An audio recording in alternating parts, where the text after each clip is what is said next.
Okay, we should be good.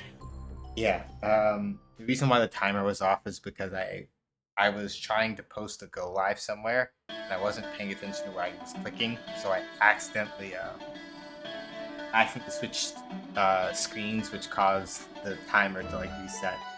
Because what is actually paying attention to what I'm doing?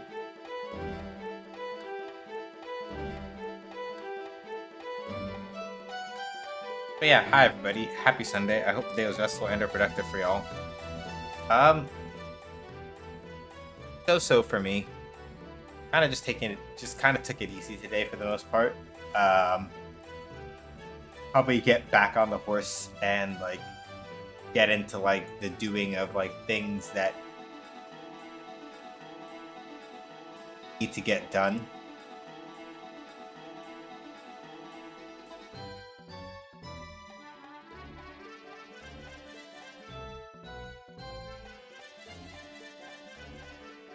So yeah, in the overall, like so.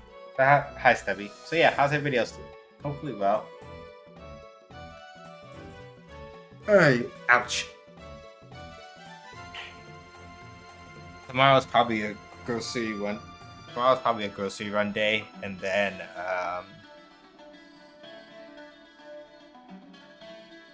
we'll see how things go after that. Like grocery run, probably do some maintenance cleaning for the apartment in terms of like just like sweeping up some stuff. Hey Shiny, how you doing? Hopefully well.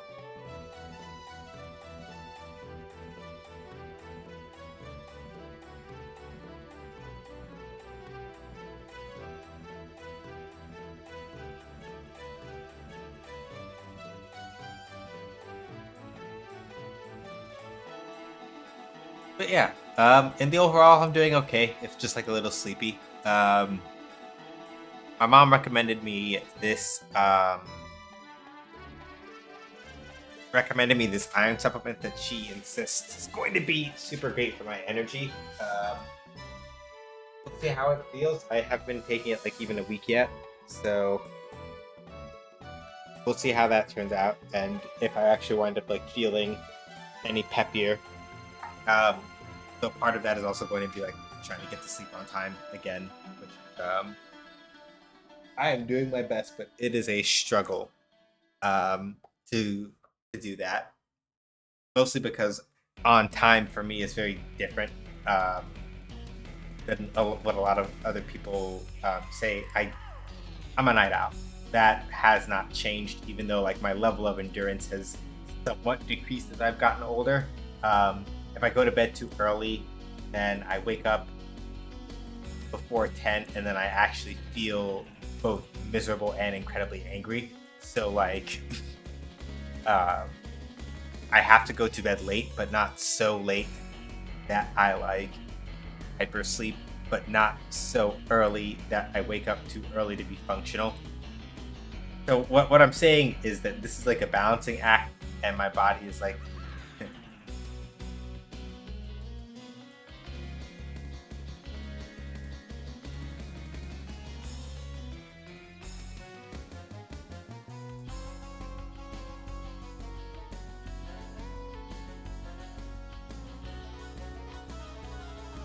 yeah, doing good. It's my brother's birthday, so I'm gonna be a little in out. Oh, by all means, I completely understand.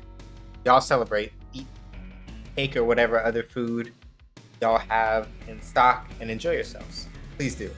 I completely understand. Have y'all selves a good time.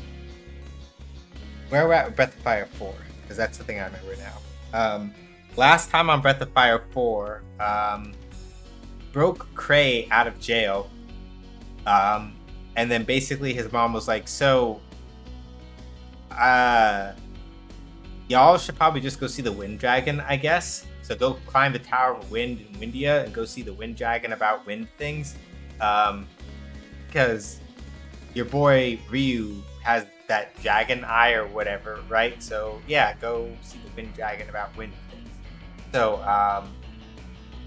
at least from what I can remember, we have not gone to reach the Wind Dragon to see the Wind Dragon about wind things because there's certain other there's another windy place we have to go to before we're allowed to go, before we can like properly talk to the Wind Dragon about wind things, and that's what we went to go deal with last time.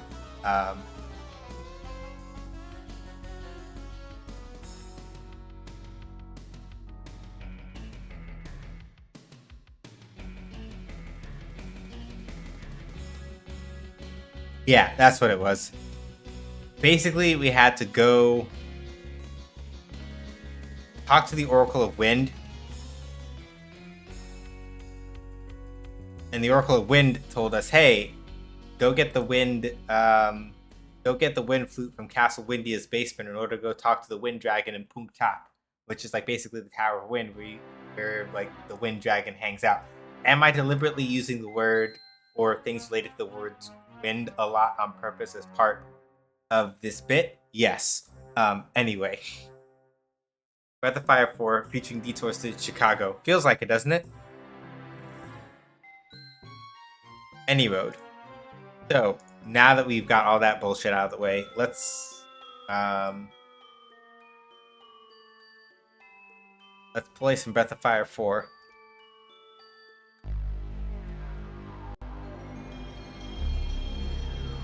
But yeah, in the overall, because I realize I haven't really talked that much about I have talked about some of the game dev related stuff in terms of my feelings about Breath of Fire for from a gameplay standpoint with my dev hat on. It's been a minute since I've really done anything on that front. So the main feeling that I sort of get in the overall is that, yeah, at least at the moment, this game and Breath of Fire 4 are kind of like neck and neck for my favorites of the Breath of Fire games that I played, right? Because of um, a lot of what I like about Breath of Fire 4 in particular is mostly a lot of how they have chosen to try to make your battle team and battle system feel a little more. Not that Breath of Fire 3 didn't feel dynamic in this particular way, but Breath of Fire 3, how do I put it? Breath of Fire 3 more or less poured the vast majority of its complexity as far as the battle system goes into Dragon Gene system, I think.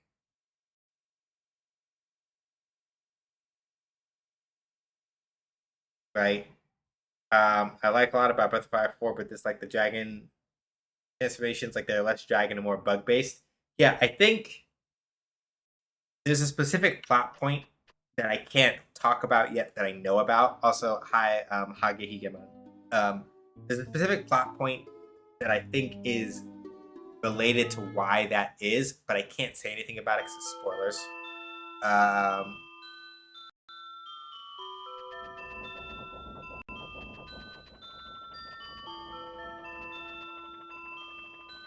I just started stream though. How are y'all gonna hit me with the hydrate already? Hi, Vallejo. Hang on. I literally just started stream.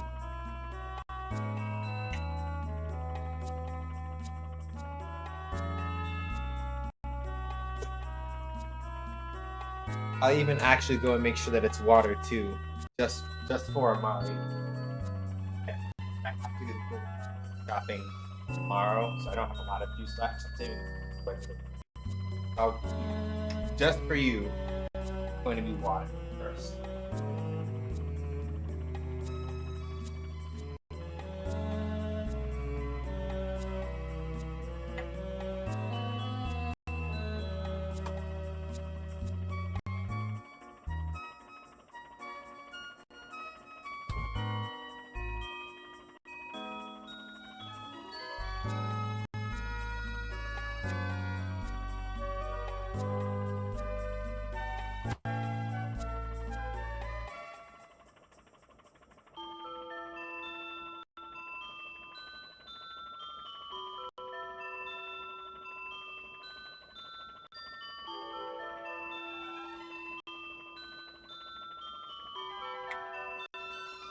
All right.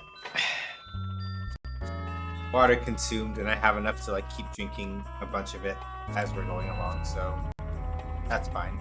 But yeah, I feel like specifically my particular thing also is that the I haven't seen that many. I've seen only a couple of them, right? As far as dragon transformations go. I understand the objection, but also I feel that given the particular stylistic influences they were choosing to go for. It looks like I got the flute already. I see you have the flute. Good. Now you must go to Pungtan, Tower of Wind. It lies north of the castle. There you'll be able to meet the Twin Dragon. So it turns out the other dungeon that we did last week that I know that we went through, that was the basement of Castle Windia, and I forgot that we went there already. So we already have them. Go on ahead and go to Pungtap. Anyway, yeah, I feel like specifically because of the specific influences that they chose to draw on this time around, I feel like they were very deliberate in trying to like sort of like break up the pattern. Because when you think about it, a lot of dragons in Breath of Fire traditionally have been designed after like Western dragons for the most part. And I think that they were very deliberate about wanting to try something different this time just because, working with a different set of influences now. To a certain degree.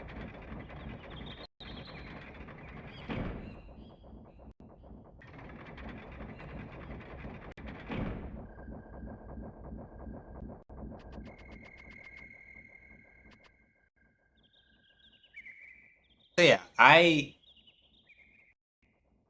can understand. I can understand if you're like, yeah, some of the dragon designs are a little bit too insectile for my taste. They're not really dragon-like anymore. But by the same hand, knowing the specific plot point that I know that I'm not talking about right now, I think to a certain degree it makes sense, at least to me, why that is the case.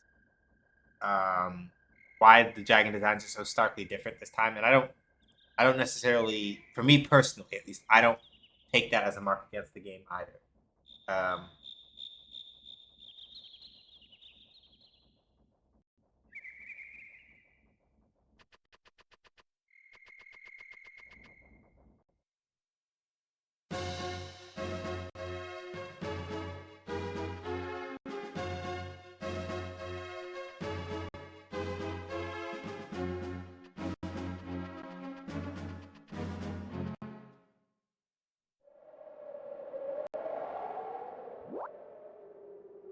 Jump off the platform in time with the wind.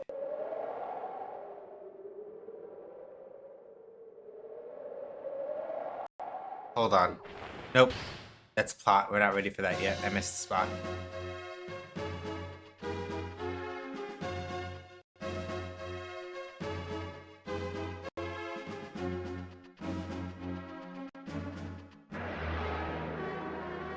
Um...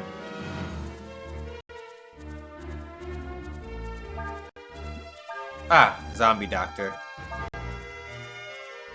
I was still gonna believe. All right, and now we don't have what's his face now, so this becomes a lot harder, I guess. Oh, that's not good. But thankfully, Urshin is basically doing what Momo did in the previous game, and just hits like a tank, even though she can't, even though her accuracy is like the shits. Oh, there we go. That's the thing I wanted to get. So it looks like I went to go get it entirely by accident. Automatically tracks target. Power 40, weight 1 ranged. I don't know if that actually means that it increases her 2-hit rate, because it says automatically tracks target. I want to say that it does, but I have no idea. I don't know.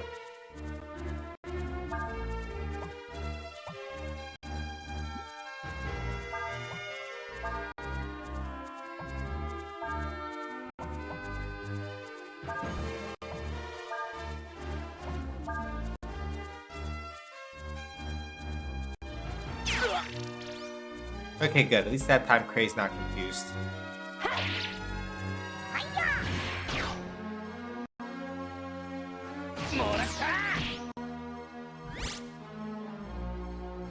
Yeah. I am not particularly fond of the way that the will system works, which is basically, so far as I can tell, depending on the master that you have, basically certain random effects may happen whenever you press the attack command. That's basically what will is, so far as I can tell. It's just a thing where, depending on like whatever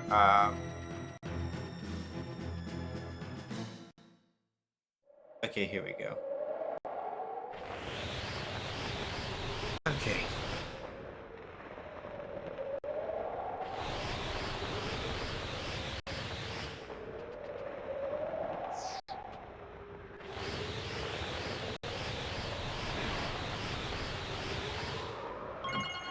Okay, cool. This is interesting.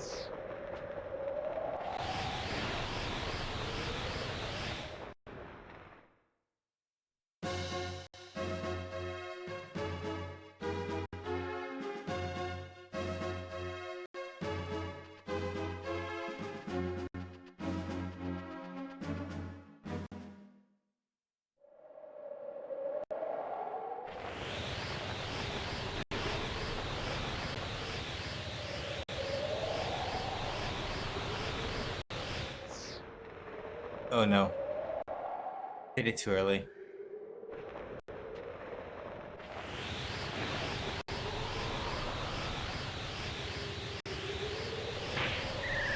Oh wow. Okay.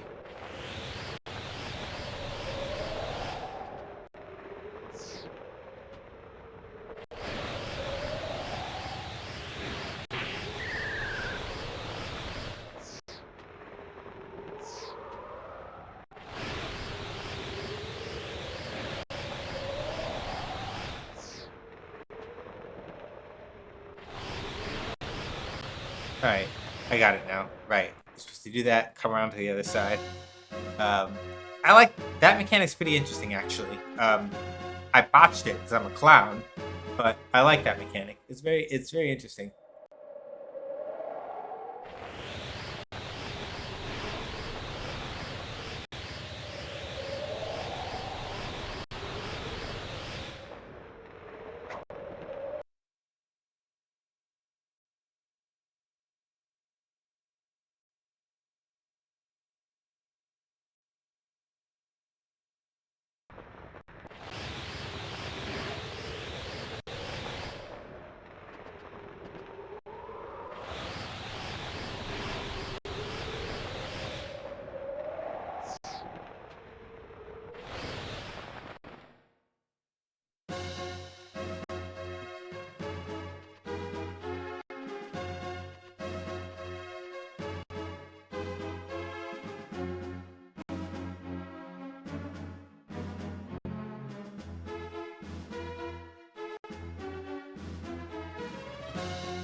Okay. No, because I was trying to figure out how to get that treasure chest. That's why I stopped for a minute to like sit and like read.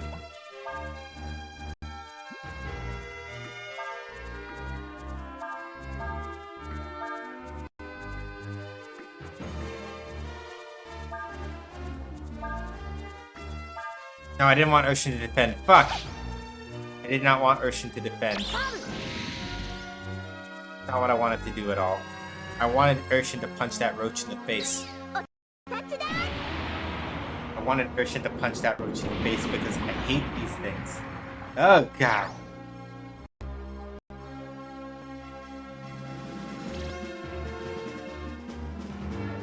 Well, at the very least we got rid of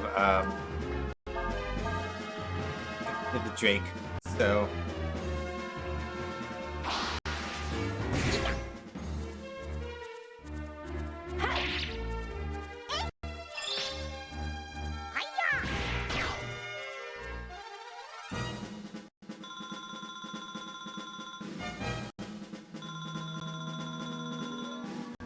I'm satisfied with that, though. Alright.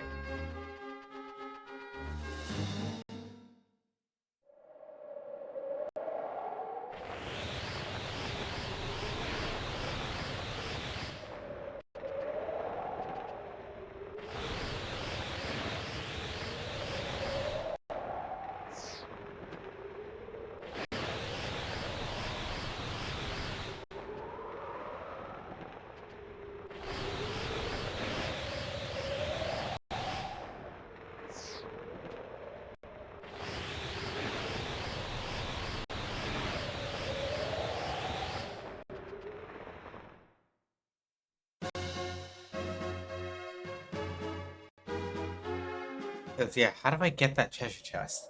The guide is not being particularly helpful. Because basically it says, at this point, right?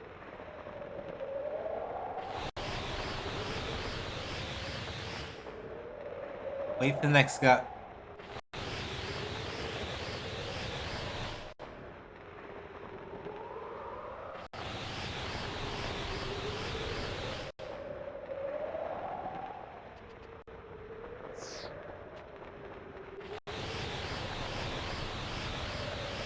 Morning, Risu. How you doing? Good to see you.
Kind of awake.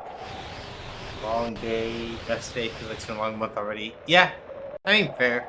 Yeah.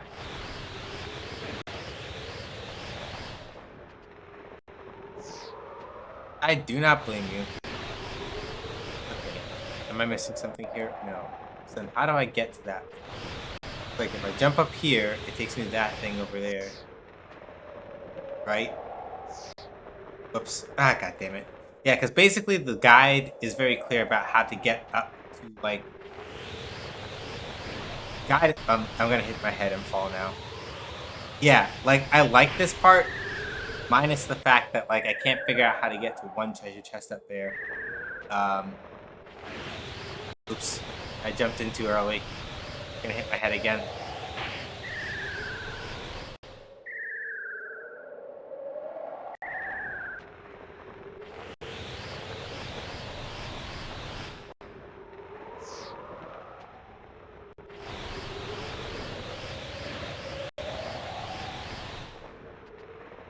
Yeah. So, realistically, like, I could just keep going straight up, and that part I figured out. Like, that's not the hard part. The part I don't understand is how to get that treasure chest on the next screen after this one. Because, like, I can do this, right? And I'm here. But I feel like if I go into doorway over... Yeah, like, I can't... Basically speaking, like, I can't reach that treasure chest right there. And if I try to go into the doorway...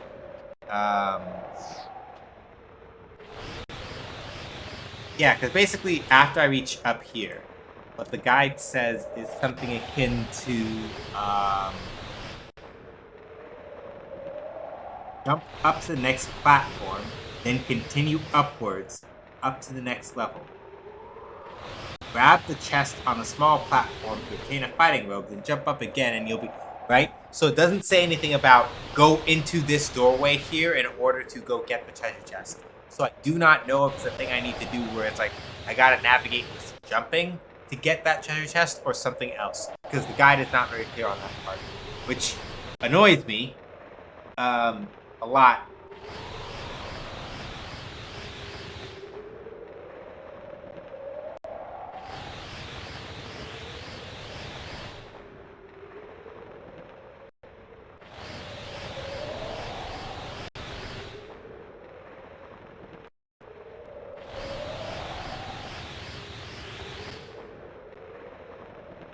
So, alright, I'm just gonna go up this bit and see. Joking, doesn't know the game to make spoilers, clearly you need a hook shot.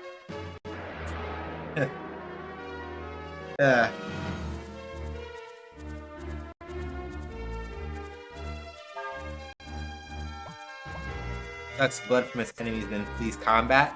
No you don't, because what I'm gonna do is very simple. I'm gonna do burn, and then I'm gonna do cyclone, and what's going to happen is you're going to die before you get to even leave the fight.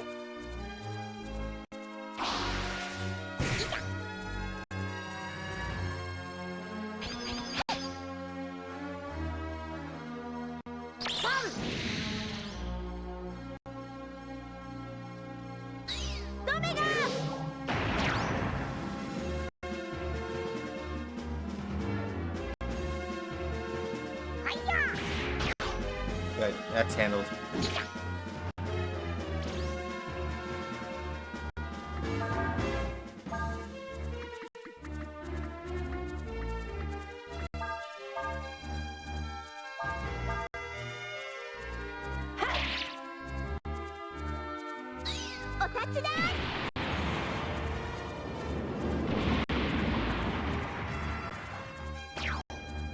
And easy clap.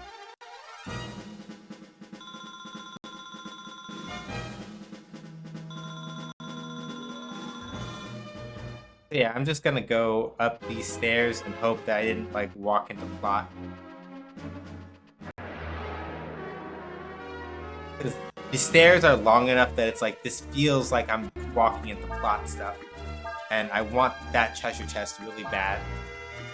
So it kind of annoys me that I can't quite figure it out, and that the guide is not being very clear about, hey, yeah, go into this door in order to, like, go get that thing. It's like, could just explain that very clearly instead of going, yeah, go up to the next level. There are like 2 different ways to go up to the next level. Please explain this to me.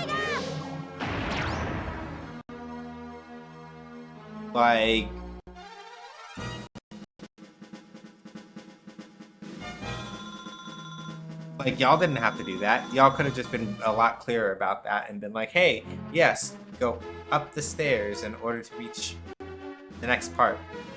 Because like here, we should be back.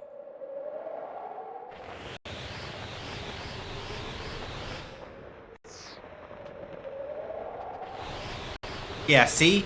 That was just to lead me all the way... Oh.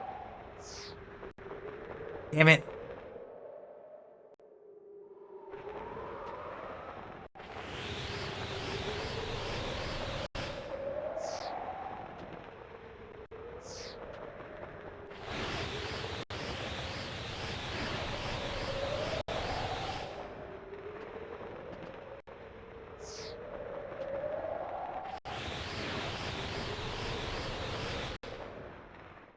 You don't want to get plot on your blue suede shoes, they'll get heckin' stained. If I had any to wear, alas.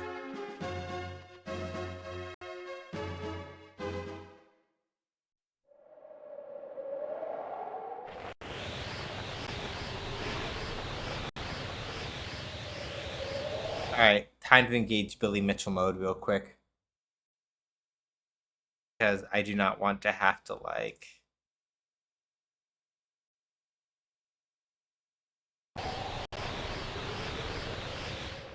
I don't want to have to deal with that and that at the same time. And I want to see what happens if I get an updraft on the upper level from here.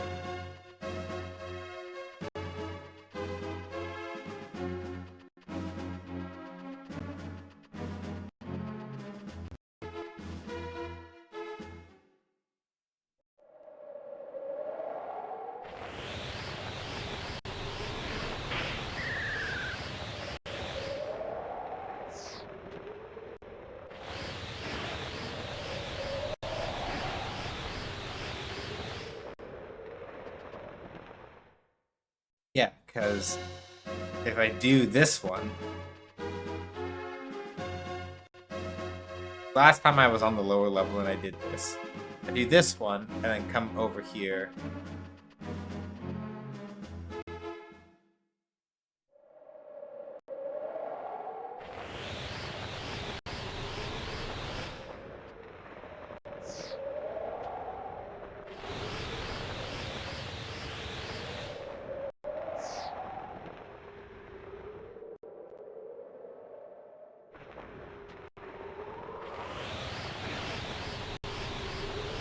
You're gonna hit my head.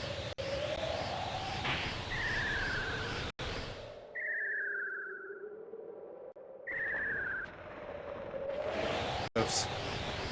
Alright, hit my head again.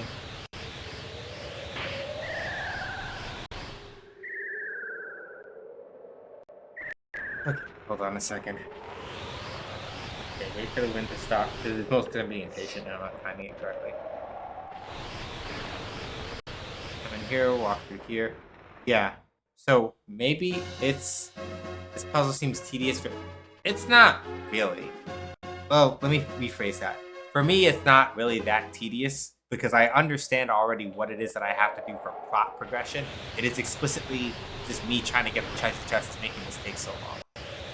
I am mostly just trying to figure that part out. Anything else is kind of like academic as far as this goes. Somebody probably does.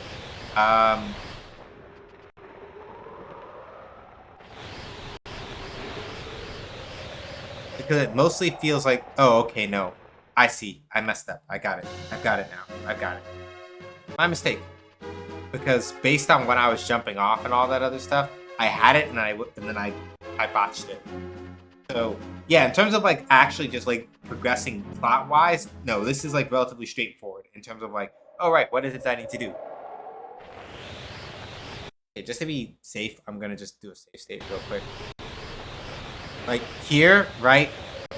I can do that and go up to the next level, and that's not that that's not that difficult, right?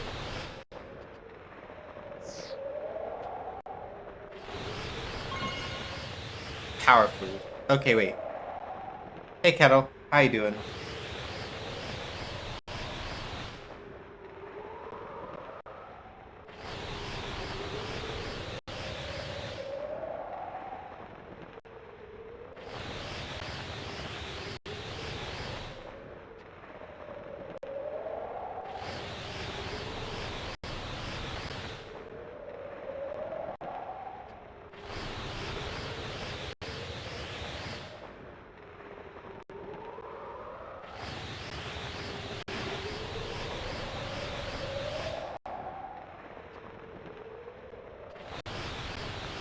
Because, yeah, like, I could literally just jump up right here and I'd be on my way up to the next part of, like, where plot stuff is.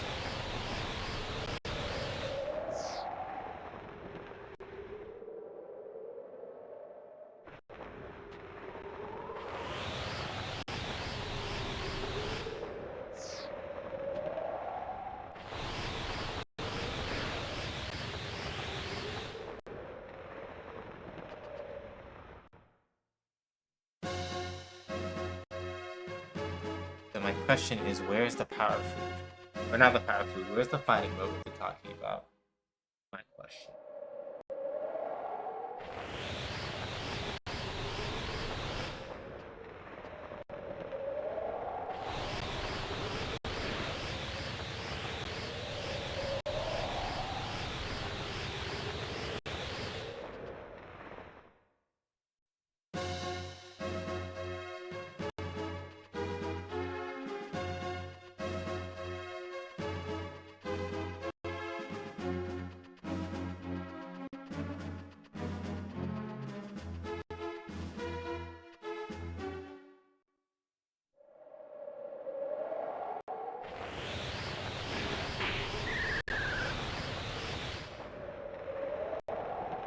Okay, so that was the chest with the power food in it. That was the chest with the power food in it. So I got that one. Basically, the one thing that I'm missing is where this fighting robe is. So there's probably a Let's Play that has it, but trying to scrub through to where that is would be a pain in the ass. So I'm gonna just open up another guide and see if the second one actually does a better job of explaining where the fuck this is.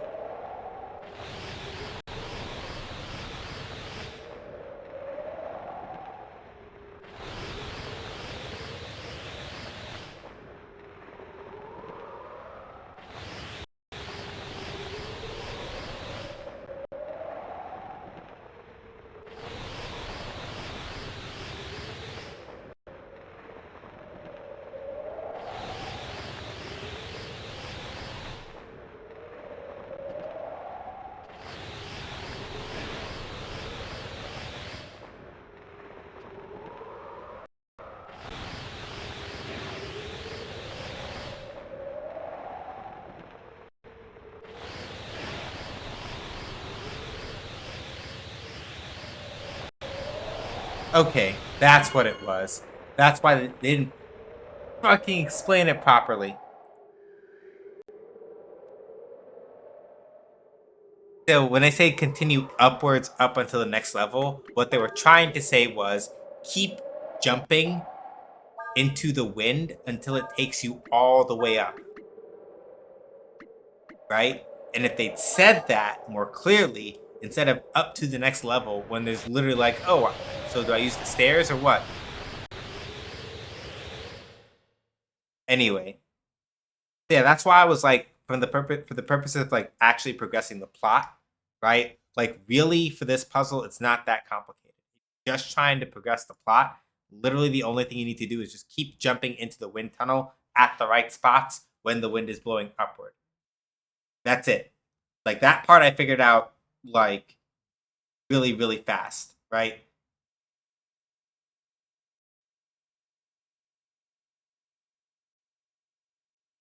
Like that I kind of already twigged to. It was mostly just the where the heck is the part where I can get this fighting robe that y'all are talking about. That's the thing I need to know.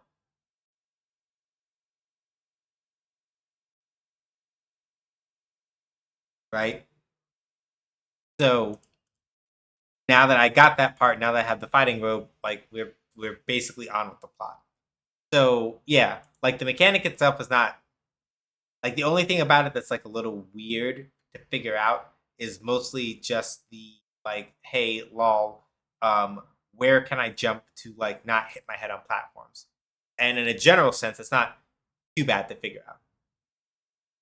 Basically speaking, if the guide writer had written it differently, this is my particular thing.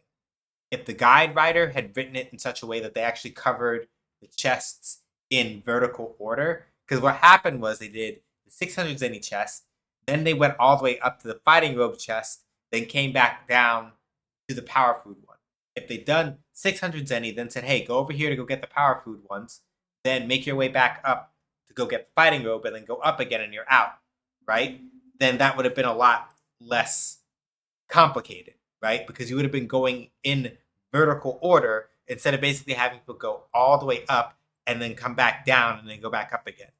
Because of the way that it was written, I was like, I don't know which way they're telling me to go. Yeah, it's partially the guide's fault. Because if the guide had just covered the treasure chests in the vertical order that they exist in the tower, I wouldn't have had nearly as much of a problem trying to figure out where it was I was supposed to go.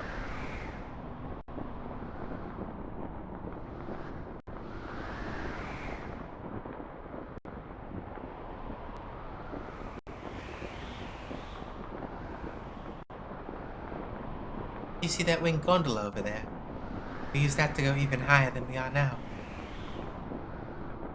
If we do, we should be able to find the wind dragon. Well, let's go. That's far enough. Did you really think you could escape? Yeah, Sias, who's our other party member, was hired by the Ludians to keep an eye on us and snitched to this guy about where we were going. I don't think you fully understand the gravity of the situation, my friends.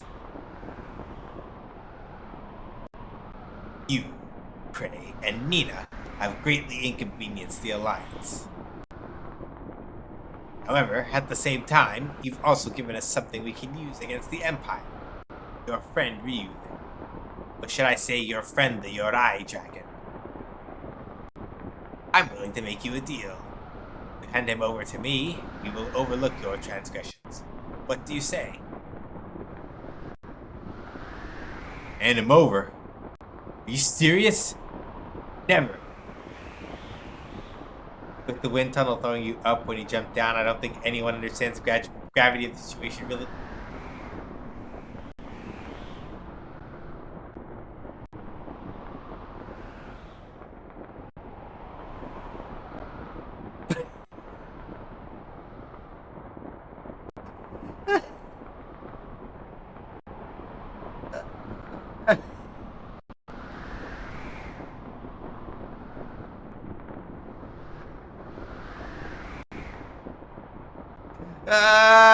That's good. Hold on, I'll be right back.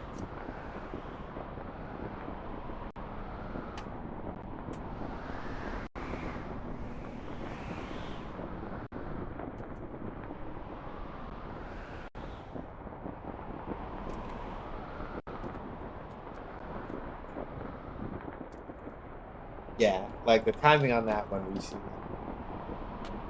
Can't beat that. You're right. Got me. 100%.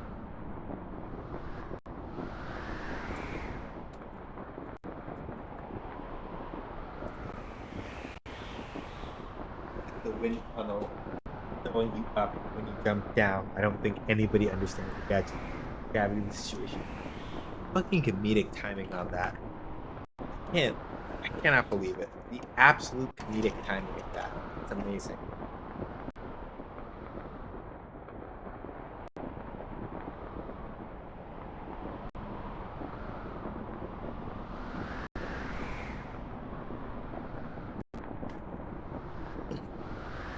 Anyway. Hand him over? Are you serious? Never. Really? Don't lie to me. You were planning to hand him over to the Empire yourself once you'd met with the Wind Dragon. Am I wrong? What? Yeah, no, but we're just... He was, Your what? Your friend? Your companion?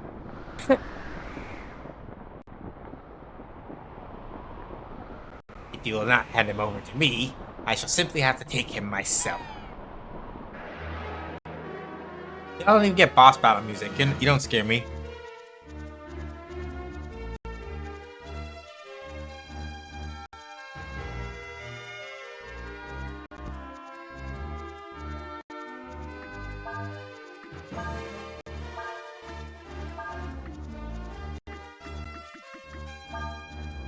Yeah, y'all don't scare me. Y'all don't even have boss music. Fuck out of here.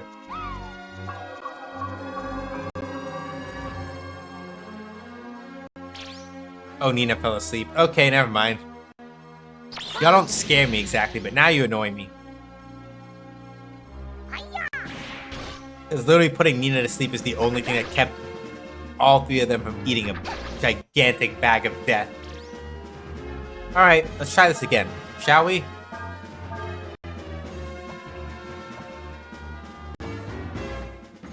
It's nice that they tell you also, like, who...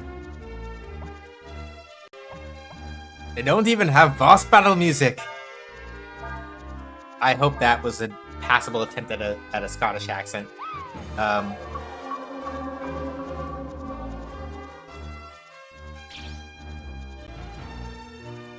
Oh wow. Assholes.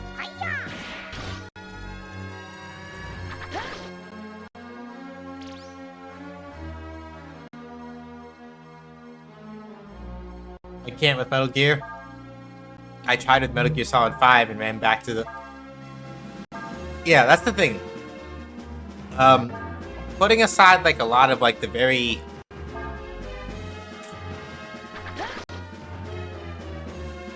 Putting aside, like, a lot of, like, the very sort of, like... mythically impenetrable sort of reputation that, like, Kojima's games have sort of gotten. Right? Metal Gear is definitely one of those games where you can't start... Like, you have...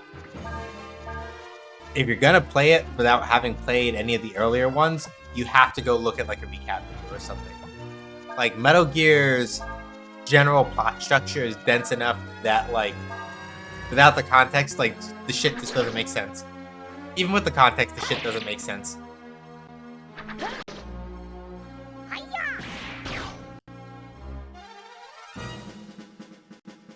Yeah, the first Metal Gear Solid is pretty easy to follow if you grew up with shitty 80s. Yeah.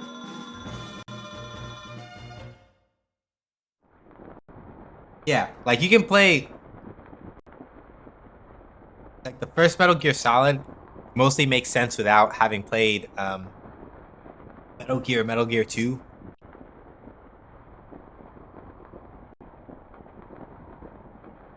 After the first Solid game, like playing Solid 2, 3, 4, or 5 without having like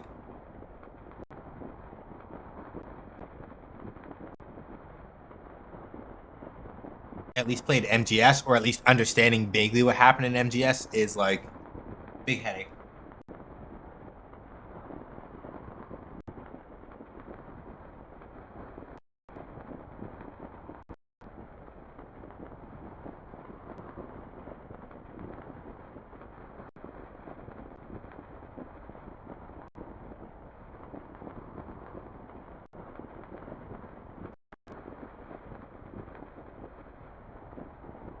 Metal Gear Solid is the first one is pretty right. Read that. Like Snake really wants to be John Matrix from Commando, as well as Snake Plissken from Escape from LA and Escape from New York. Don't forget that part. The first Metal Gear, the first MGS game I ever played was 4. Not to confuse my story, right? Yeah. The funny thing is, I've watched lore videos and everything, and just stopped making. Yeah. There's also that. Like the only way, like, so then you're not wrong either. The thing about it also is mostly that in keeping with that sort of like art house thing, right? Basically, the way that you sort of grok Metal Gear, and that's it, because your impression is not off at all. The way that you sort of grok Metal Gear is part of it also just has to deal with like you have to look more at the overarching theme. I'm not saying this that you interpreted it wrong, not by any means at all, right? I'm not saying this to say that like you interpreted this wrong by any means, because like this is a thing.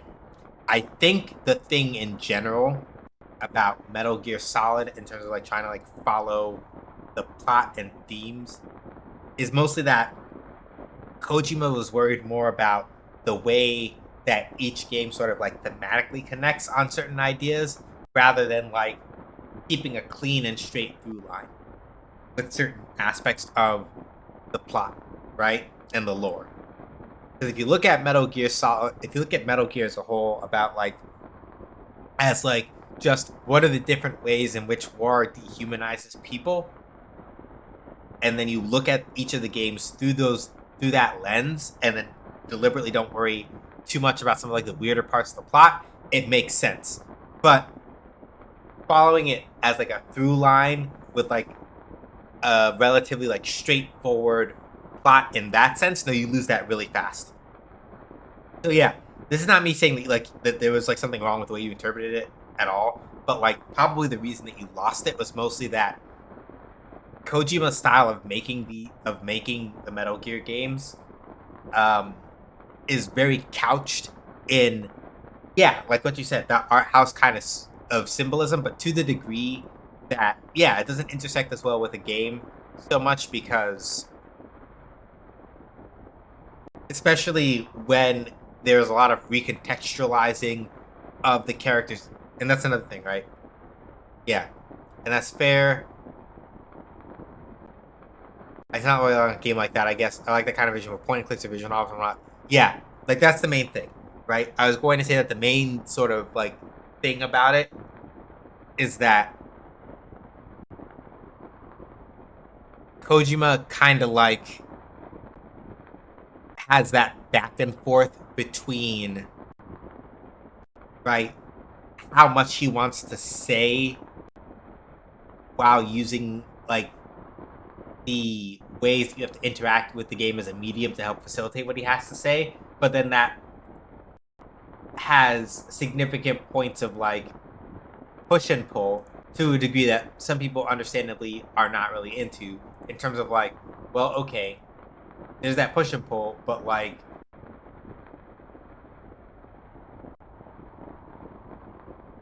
I want to be able to play I want to be able to play the goddamn game. You get what I mean? Right?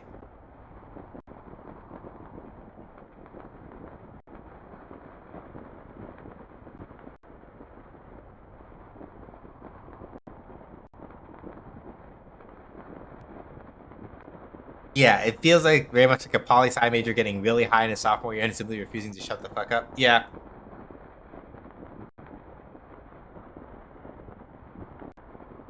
I'm glad his games. I'm glad that his games exist, and I hope he doesn't stop. But they're more spectacular. Yeah, like that's the main thing, right? Yeah, like playing them as a game, like playing them as a series of games, is a thing where you have to wind up like, also like what you said, Kettle. You have to filter both the mechanics and the symbolism together in certain aspects in order to like 100% get it, and it's just like. It appears you are stronger than I thought. But how long can you hold out? This part of the game is very memorable for me. Cool. My first time playing it, so I suppose I may see why. Wait. Wait. Sias. There's a lot of pseudo-death buttressed by whatever trivia he's just picked up. Also, the mechanics in the first one at least are gosh darn trash fire. Yeah, and it's interesting because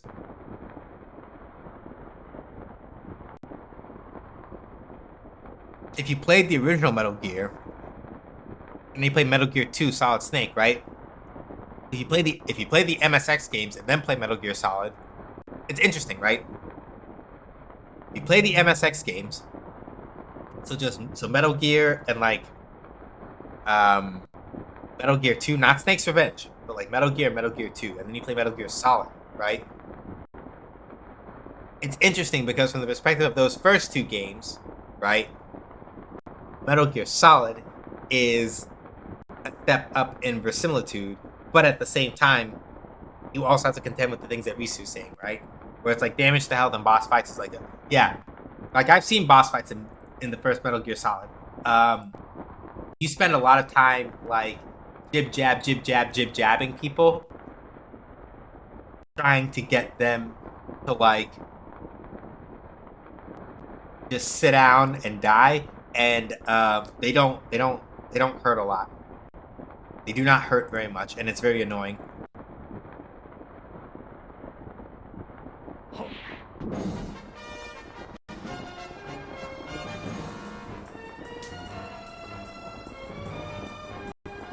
What? You mean you're breaking our contract? But why? Why would you do such a thing? There's no merit in it for you. Why side with them?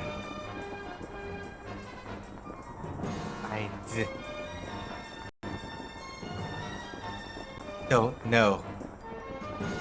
I just felt like it. I guess. Enough of this. Kill them. Kill them all. All right, Sias.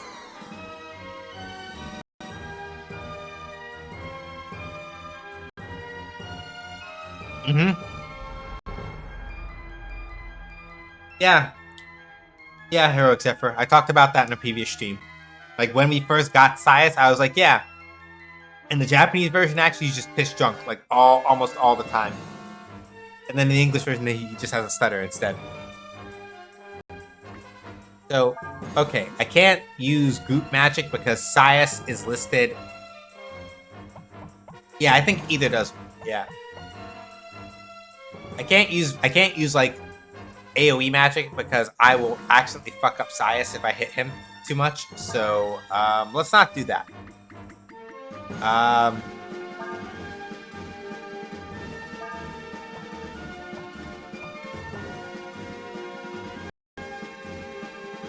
I think it's Grunt B in the back who keeps hitting us with like all of the other stuff, so... Well, let's just focus a couple of things on these two on the side. I could just turn into... I guess I could just do...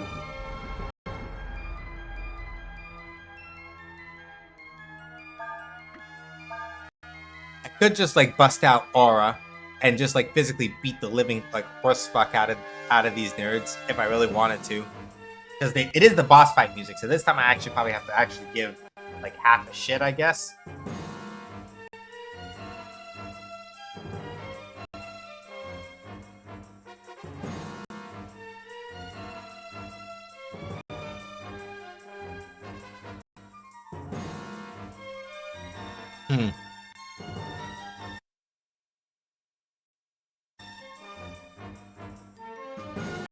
Shit. Let's beat Santa. Why not?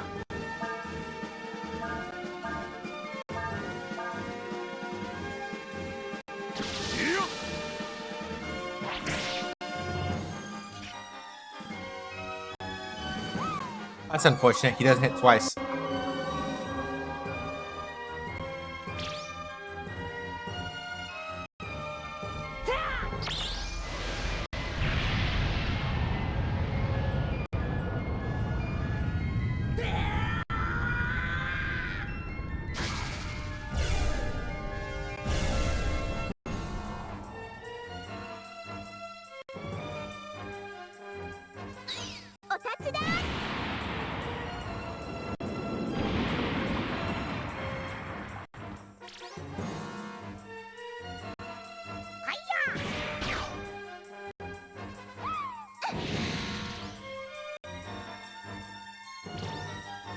Hey.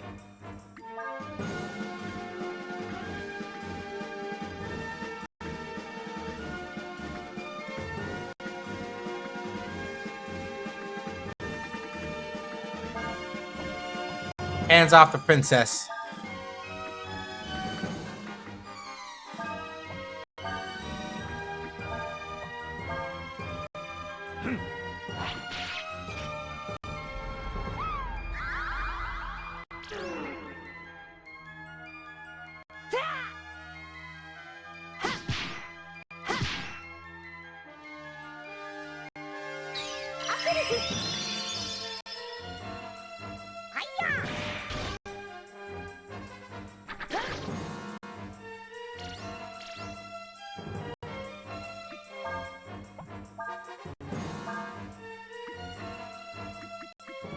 Yeah, I can't use Cyclone, because that will hit everybody.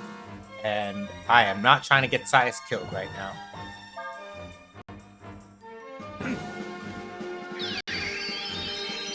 Oh, that's nice of him, though.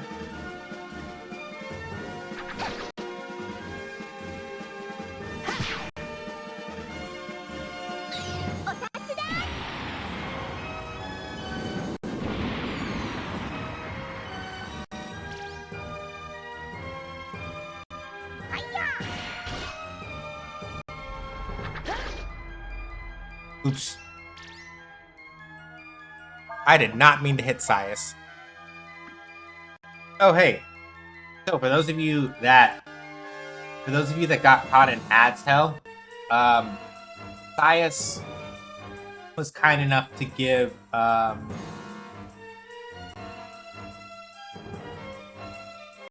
Sias was kind enough to, give Urshan a multivitamin, and then Urshan accidentally punched him because a target change happened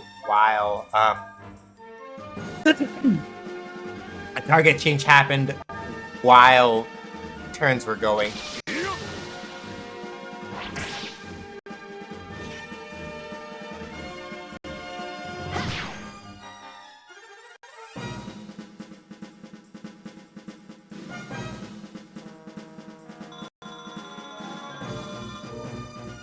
That's good, though, because Sias wasn't in the party. That means Cray got some XP.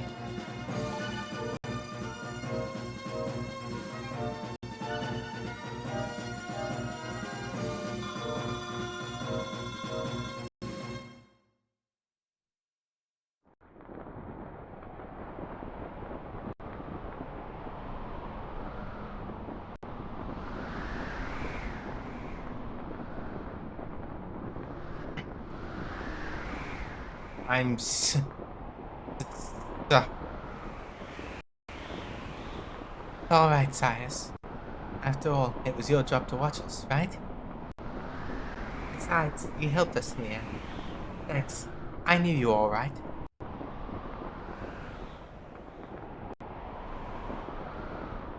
Better get out of here before they come back with reinforcements.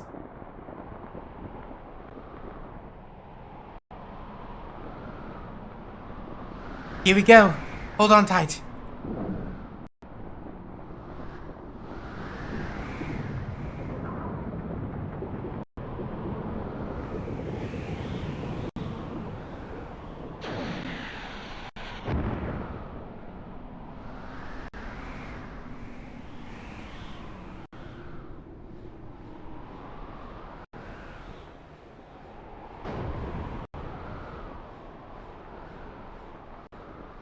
The Wind Dragon is up here somewhere.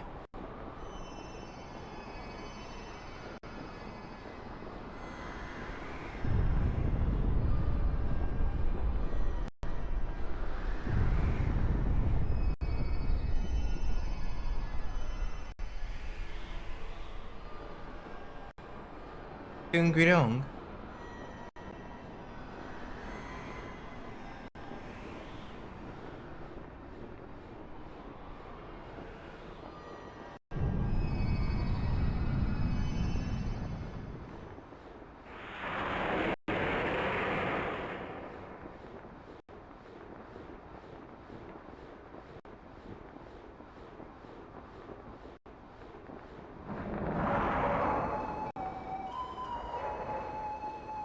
Is it wrong that I only want to try Uncrustables to put them in my air fryer since I heard it was tasty? I don't even like white bread and love the custard bread. Listen, Kettle,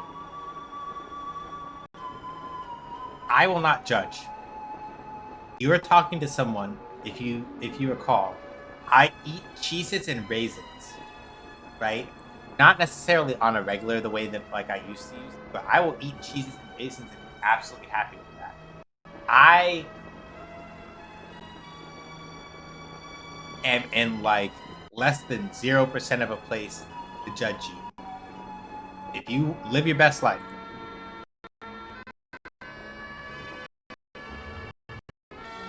live the best of your best life. I have not a thing to say. What the heck is an Uncrustable? Sounds like weird ass food. It's like a frozen peanut butter jelly sandwich, basically. Or it might not be frozen, right? It's kid food that it's a circle sandwich. No, yeah. It's like, yeah, it's basically literally just like, yeah, it's like the stuffed version of like a peanut butter and jelly sandwich, basically. My little winged one, thou who art named Yoda Dragon, we have awaited thy coming.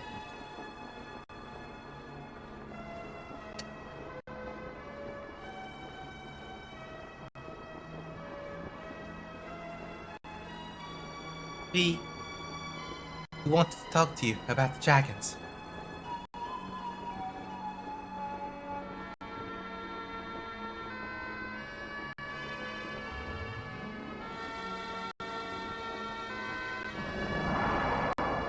Thou seeketh knowledge. Thou wish to know of Ryu's true nature, yes?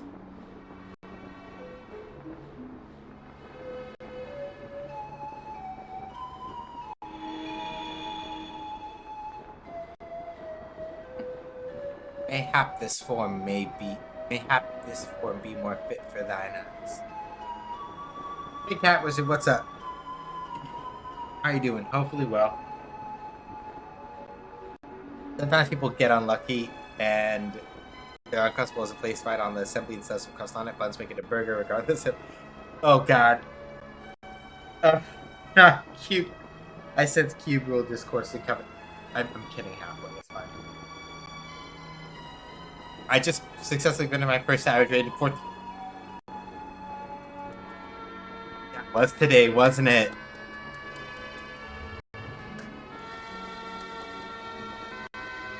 Thank you for the stretch. Thank you for the stretch, Amari. I appreciate it. Yeah, I can't raid with y'all because the time frames overlap. But I am happy that it went well.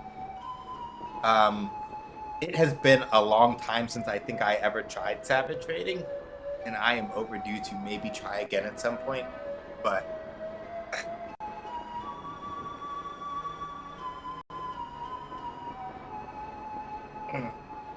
at least at the time that y'all have set up, which I don't want to interrupt because it works out. Ouch for y'all. That's good though. I'm happy that it went well. Unlucky or blessed? I'm still not sure why the crust is so hated. Is it awful tasting on white bread? I eat potato bread at this point. Like, I just get Martin's potato bread, and the crust on that is usually pretty good, at least in my experience. Savage is always fun. I'm not doing it Doncho, though. Yeah, I might. It depends. I'm thinking about it. Perhaps this form might be more pleasing to thine eyes. I accidentally messed up and went ahead. I saw Furiosa yesterday, and I don't think any of the warlords would engage with Uncrustables, and that's why they fail in Fury Mode.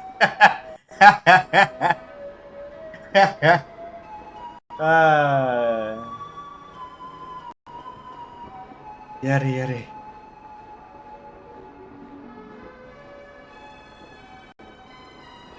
Ryu is of our kind.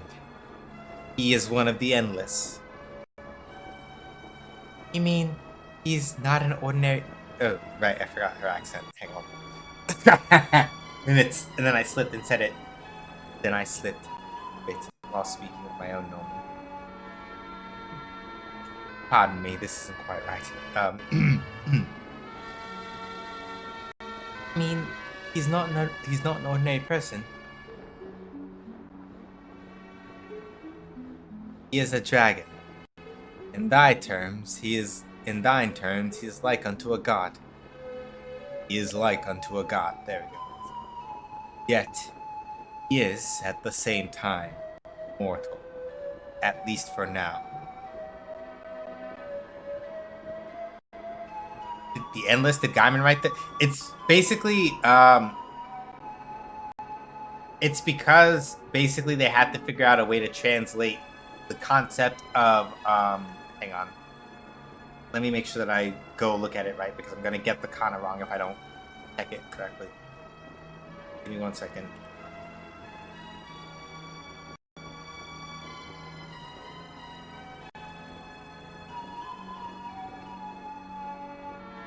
Right. So they were trying to translate the concept of Tsuro Wazaru Mono, right? Which, if you play Breath of Fire 4 and you look at the title screen, it was on the title screen, it had written in hiragana, Tsuro Wazaru Mono, right? So I talked about this a couple of streams back, but basically speaking, there are a couple of different ways that you could translate Utsuro Wazaru Mono, right? If you wanted to be really, really poetic about it, you could say something akin to like the Undying, right? I am guessing that primarily for space conservation purposes, and for all I know, it could have been a Guinan reference also, right? Also the Unfading one. Yeah. Basically the idea that is conveyed by the word Utsuro Wazaru Mono is like a thing or a thing or things that do not like end, or they do not like have there is no point at which, right, their existence comes to an end, is basically what they're trying to get at with that. So Endless is about as tidy as it gets in terms of like conveying that direct idea. But yeah, whether you want to say it's like as the Undying ones, the Unfading ones, right? The idea mostly is that it is as a term being used to refer to existences that do not terminate. Whether through like they don't like come to an end naturally, is what they're trying to get across. Ryu is a god. Ryu is a god? There we go, that's better. We of the Endless are summoned to this world by mortals. They that summon us have power over us. It's they who determine how our power shall be used. It's their desires that shape us. The Endless are not good, nor are they evil. The Endless simply are. They become gods or devils according to the desires of those who summon them.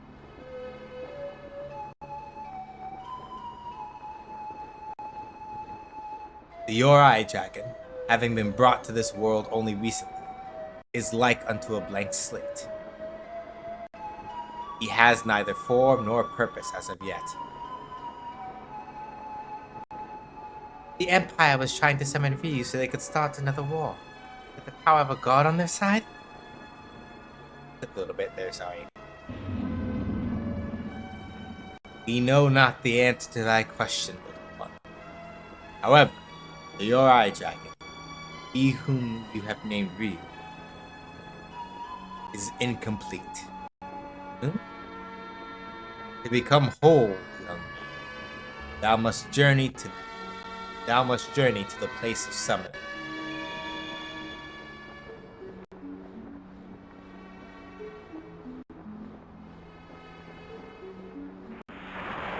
In respect of our bond, I shall carry thee there.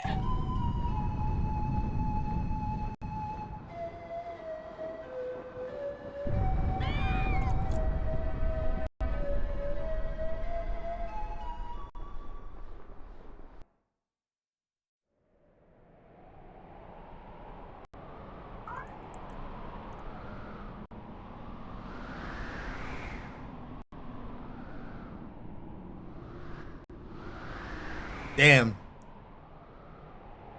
Man's said, hey, I'll take you there. And then knocked your gondola off course to land you there. That's wild to me. Yeah, that's wild to me. My man's was like, hey, so I'll take you to where you need to go. Like, cool. How you gonna do that? Bop. Knocks you, knocks you off course. All according to Keikaku. It's like, but you knocked us out of the sky, bro. You could have killed us. It's like, well, you landed, right? I've got so much laundry this week, which kind of senseless because I always wear the same set. Those are like dust bunnies. They multiply, especially when you have to do laundry. These mountains be in the heart of the land. At the base of this crag, thou wilt find a hamlet. They who have passed the spell of evocation, from generation to generation, down through the ages, dwell therein. Seek you that village, that you might learn of the endless, and of your true nature.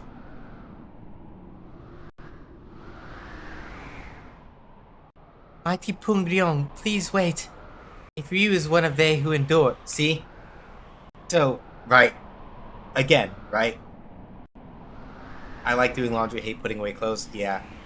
But yeah, again, right? This is why, yeah, that's why I was like talking about all the different ways that you could sort of like get across the intention of like Utsuro Wasarumo, right? Because I think probably the best way to describe it, let me go double check some things in a dictionary.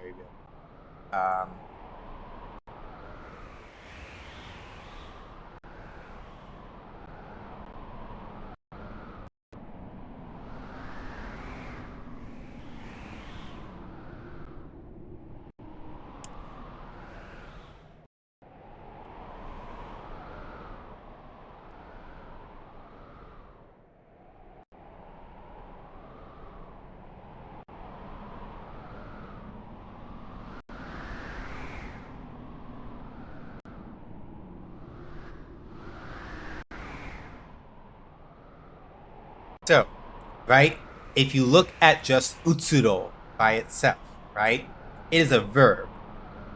So utsuro by itself is a verb that means, right, to fade, wane, decline, or to change with the passage of time, right?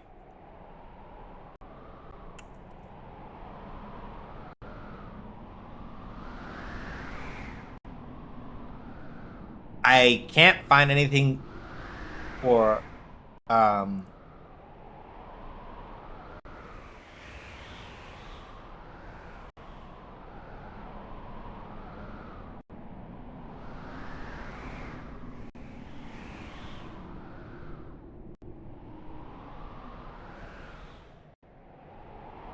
yeah, so I can't find anything for wazaru specifically, but my guess is that it is either a noun or a verb that is then brought in to sort of bring the negation for wazaru. And mono, right? You can use it more colloquially, not colloquially, it's not the right way to phrase it.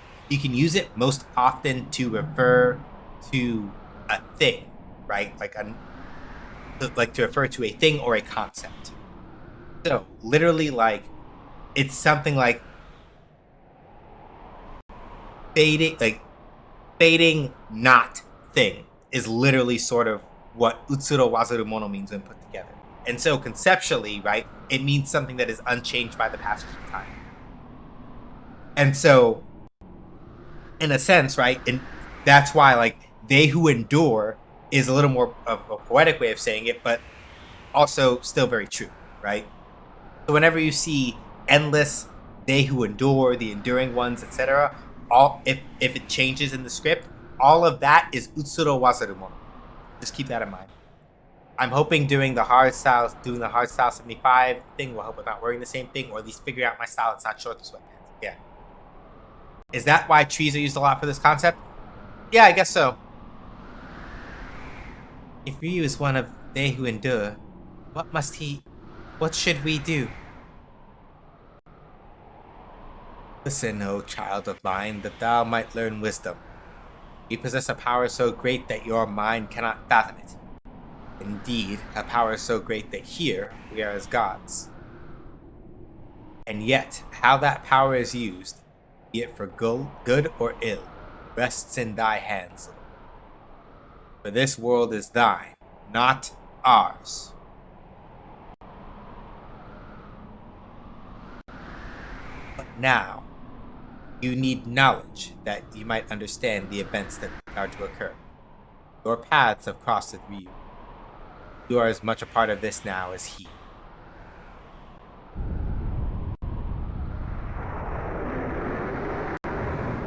Is that why I choose? Yeah, I imagine that might be why, because, or at least as close as we can get to it, right? Because when you think about it in particular, right, even trees and even rocks do, right? They are not nearly as unchanging, right, or as unfading as we would like. They are enduring, most certainly, right? Like a tree in the right circumstances.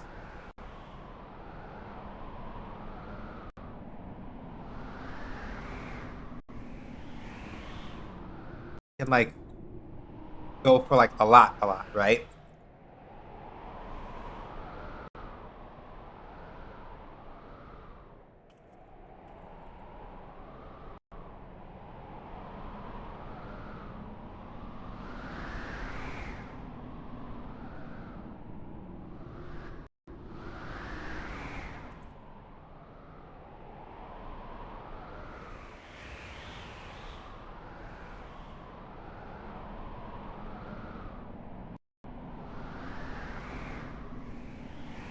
So yeah, it's interesting. Trees come pretty close, and so do rocks. Yes, well, for now we should go to the village that Pungryong told us about. Man literally left us up.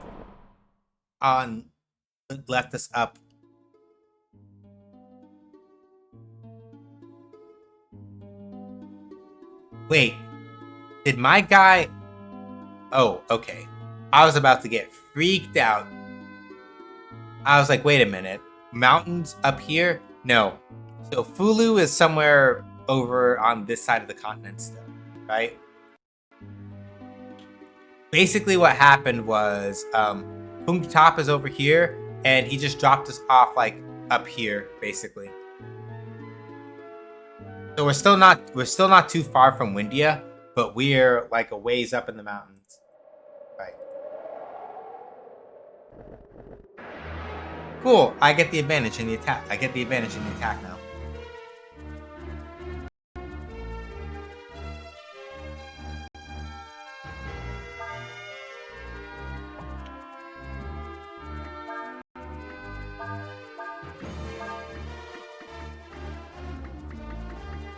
Time to bully.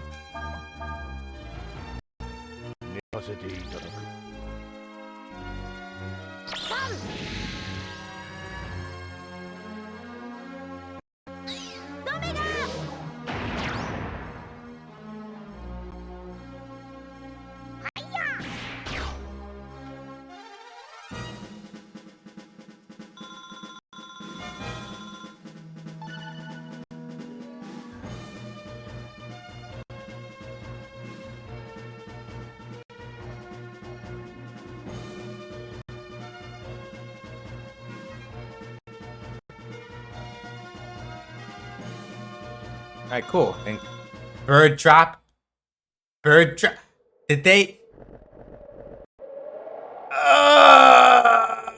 Oh God. Is that what I think? Oh. Come on. Why? Why are we still talking? Oh my God. Screaming. I'm crying. I didn't. Why? Why? Why? Why? This is the second time! Why? Why? No, that was the first time. That was the first time that I'm referring to. This is the second time in this game. Why? Okay, for anybody who missed it, I know technically we said that we weren't going to talk about it, but I have to explain it now because I couldn't handle it emotionally. So here's the deal. At some point, right, the sword that Ryu had at the start of the game,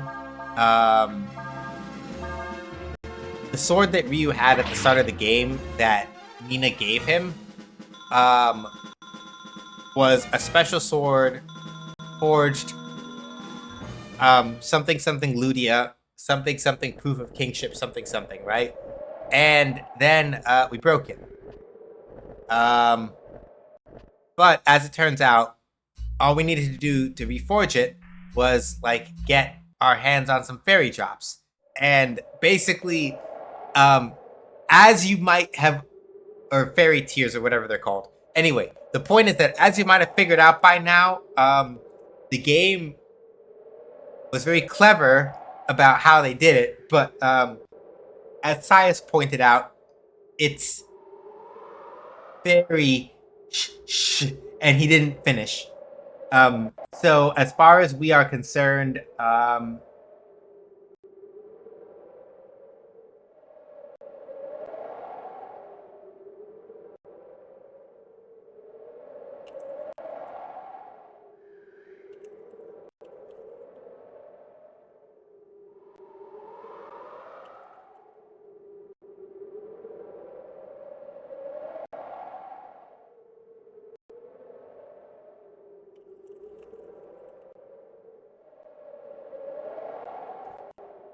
so yeah, the joke that we sort of like put into place afterward was something akin to, yeah, it's just like fairy toenail clippings or whatever.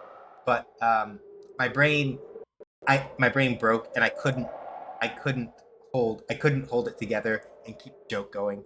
So yes, this is the second time. Fixing a sword with drops is interesting. Yeah. Cheese but not yellow.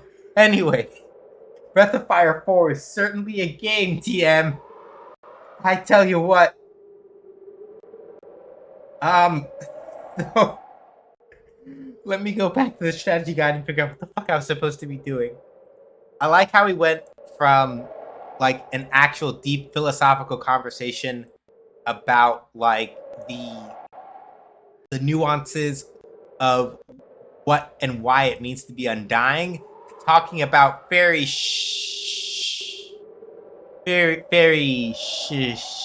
sugar.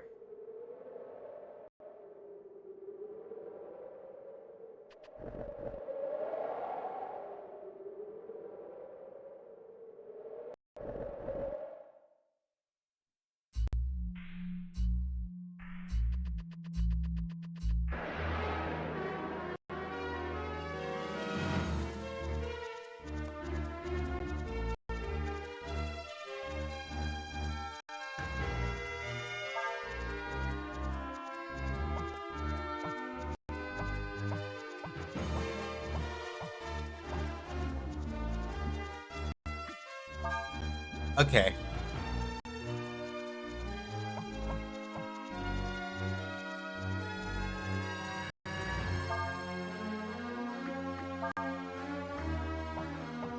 I have a silly ass idea and I have no idea if it's gonna work.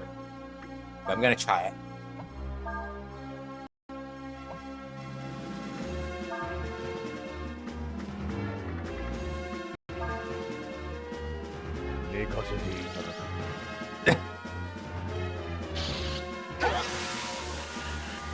Please don't let that.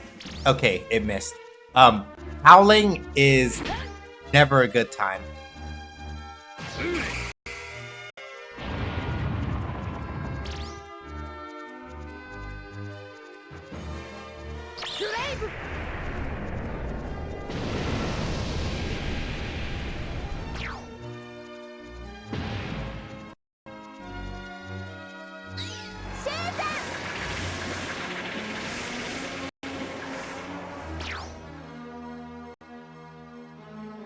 Hit combo. Great.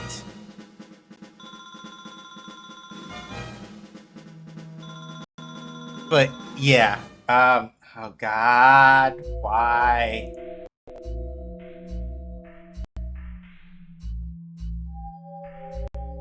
Is the game causing me to suffer again emotionally? Um, having to think about um having to think about the fact that I'm literally just getting poop drops from these things is I I feel attacked violently.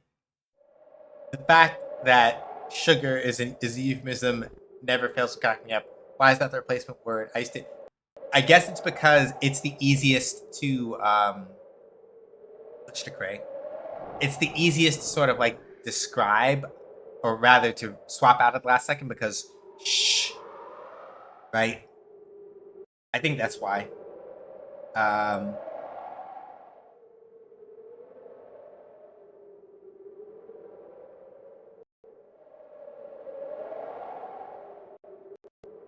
it's just the easiest thing to swap for.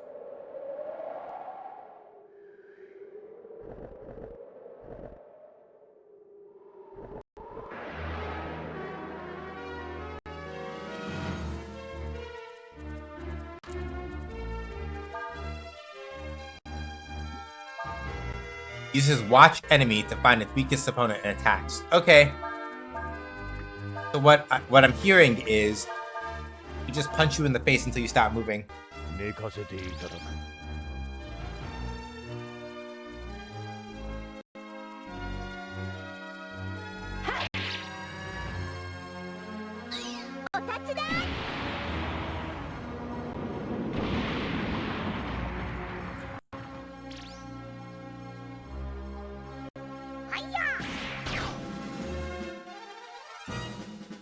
I am so glad that I got that Artemis cap, because I have no idea how many attacks Urshan would be missing if I didn't have that Artemis cap right now.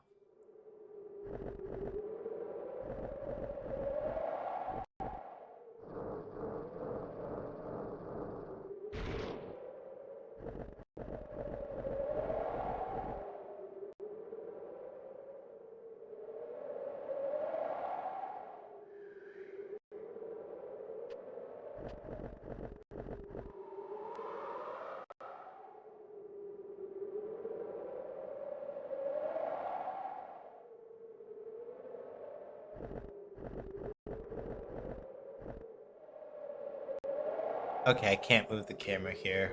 I think I have to push that other snowball down and then try to go up the hill.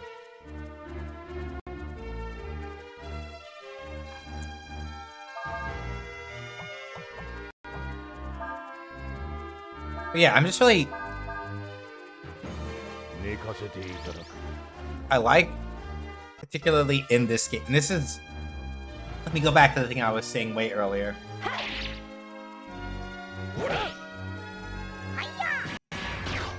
I do like that the magic craft thing is like that, though. I love when magic is more rustic, for lack of a better word. Real I have new type stuff makes the magic feel more intertwined with the world than a fire spirit, you know? Like, oh, you mean like the way the combo system works and things like that? Is that what you're talking about? Where it's like the combo system as far as the magic, as far as like magic goes. Oh, the fairy drop. Oh, yeah, that's fair. Yeah.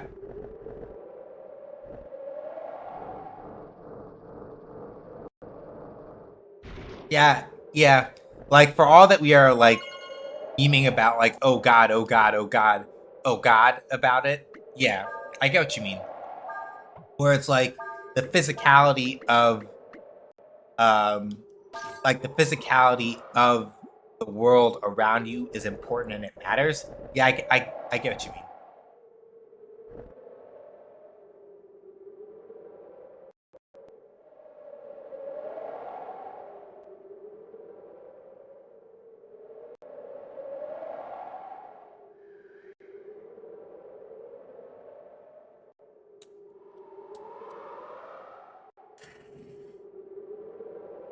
I do like fire spirits though. If it, mm-hmm.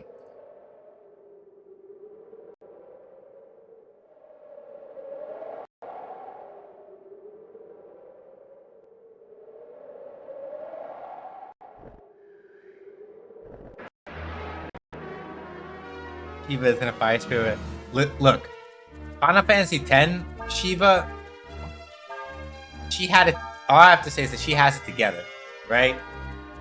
But right, the thing I wanted to say conceptually before I forget and get set, because the conversation is good, but I was about to forget the thing was good.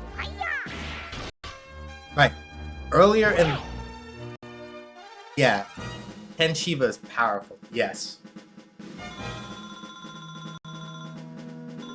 the vibes are immaculate for her. But yeah, the thing I was going to say, right? And to me, it's like a very particular thing that I, um,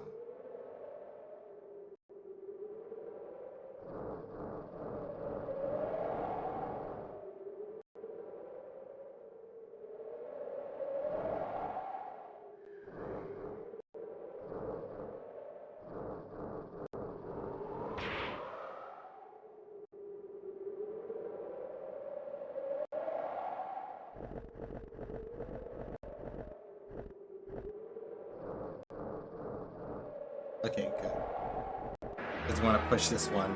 We don't want to push this one over, because if it gets pushed too far over to the right, it winds up getting hit by that rock again, and we have a bad time.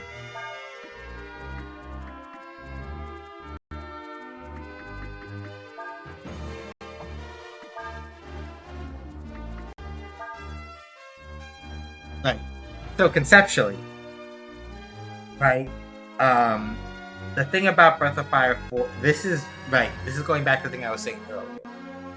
With Breath of Fire 3, it's not so much that I feel like Capcom didn't put thought into its other battle systems, in as much as I feel like with Breath of Fire 3, you can tell that their biggest concern was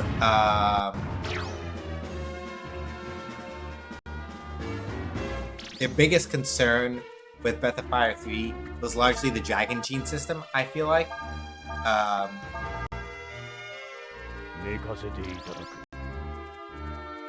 And so, one of the reasons why I feel like this game is running neck and neck with Breath of Fire 3 for like my favorite out of the franchise is because, right, there's a certain sort of like pace and flow to the way that battles work in this game that I like a lot, because of the fact that they were like, hey, so dragon transformations are a little bit less complex in this game than they have been in previous games, or specifically even as compared to like Breath of Fire 3, right? Like, I feel like it was a very deliberate thing where Capcom was like, okay, we're going to make this a little bit less generally complex, right?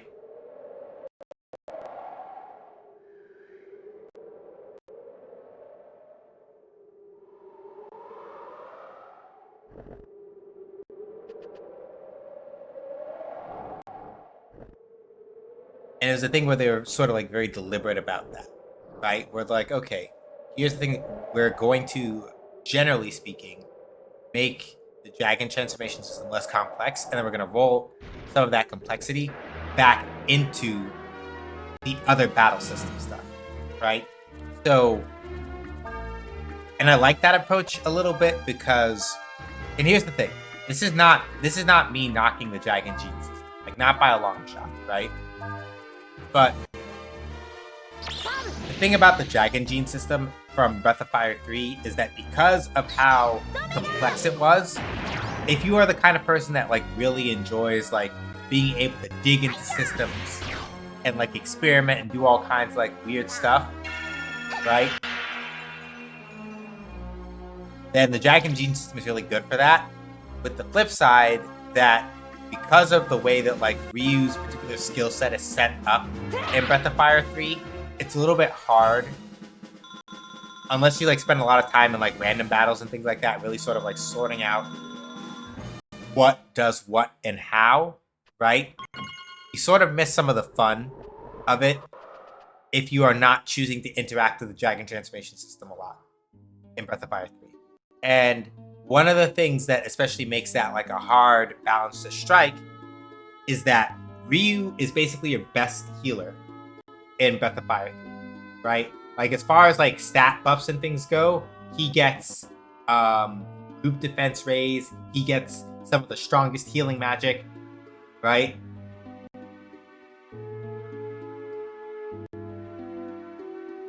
Like a lot of those things are like his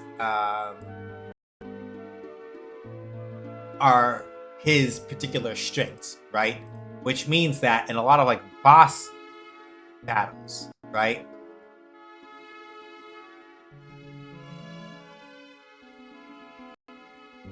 In a lot of boss battles, you don't get to measure that calculus as much as you would like, primarily because especially strong dragon forms in Breath of Fire 3 are really, really expensive, right? And so that means unless you go out of your way to like figure out how to get a hand on like a lot of wisdom fruit or other things like that, or unless you spec Ryu to really hold a lot of AP for that purpose, right? It becomes a little bit more difficult to sort of interact with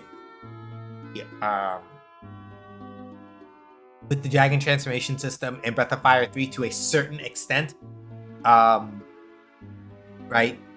Because, as an example, right?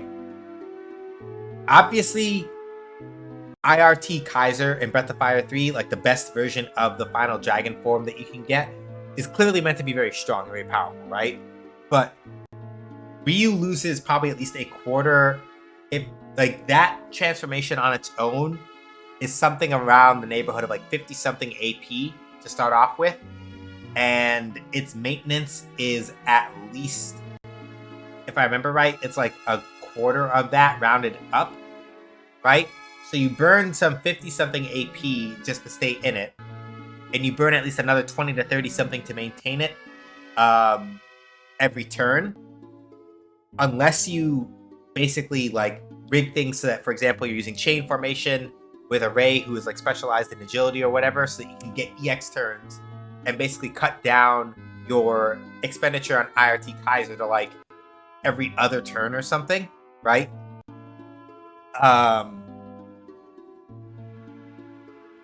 That makes it really hard to be able to intersect with those interesting parts of the dragon gene system, right? You can still do it, and I'm not saying that it's like a bad system in that particular sense, but the fact that like it is extremely cost prohibitive to run some of the more interesting dragons in Breath of Fire 3, and then that's where they put the majority of the game's sort of like complexity as far as the battle system goes, you can kind of feel that strain a little bit. Breath of Fire 4, I feel like the main benefit to them choosing to like switch up the way that the dragon transformations work in this game, and then choosing to sort of offload some of like the complexity. That's what I'm going to say, right? They chose to like sort of shift around where some of the interesting complexity parts of the battle system sort of pop up, because now, even before Ryu can turn into a dragon, right, you have combos, right? You have spell combos, and spell combos are basically almost always useful.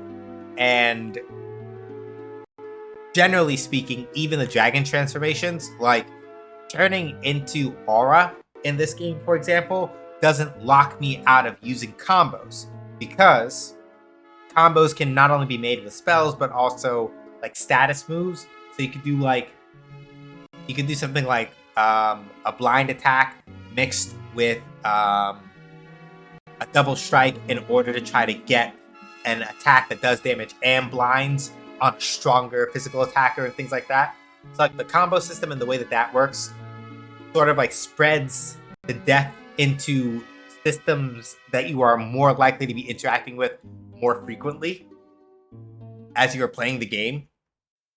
And I think that's to the benefit overall. So would 4 be newbie friendly compared to 3?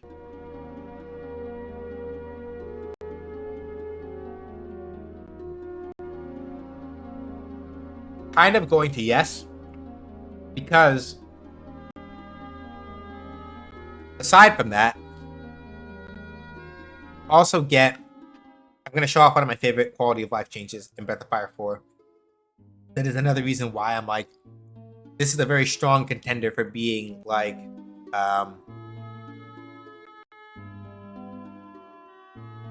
hang on.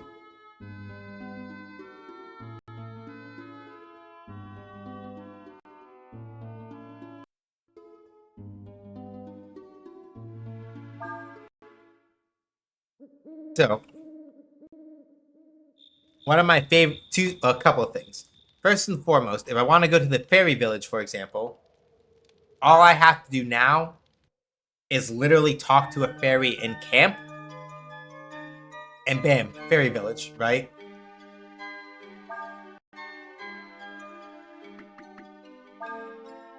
Land area increased, and new job available. Baller, right?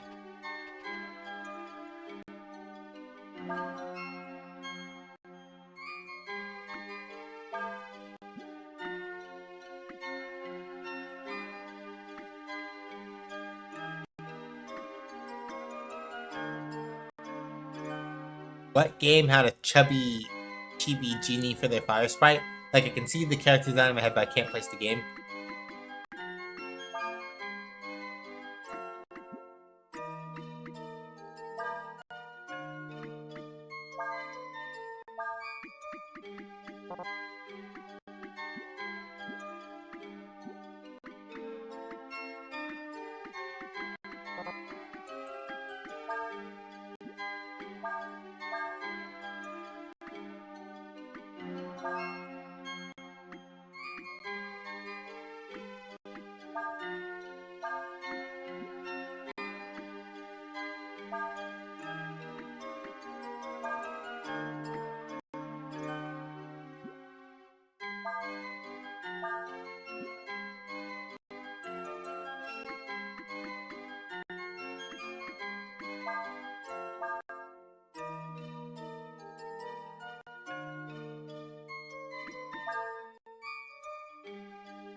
Something as far as that goes, I guess.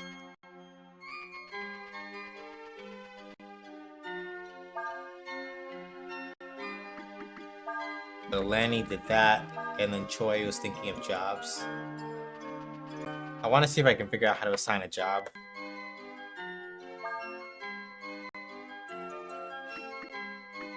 Probably need a house first for some of them, if I had to guess.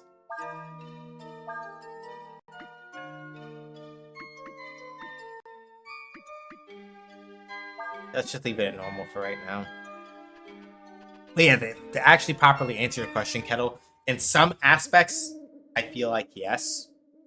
Because once you unlock the fairy village, for example, it's a lot less of a pain to get to.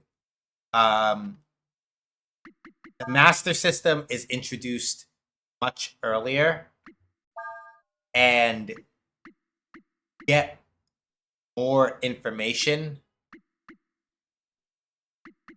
about what the masters want.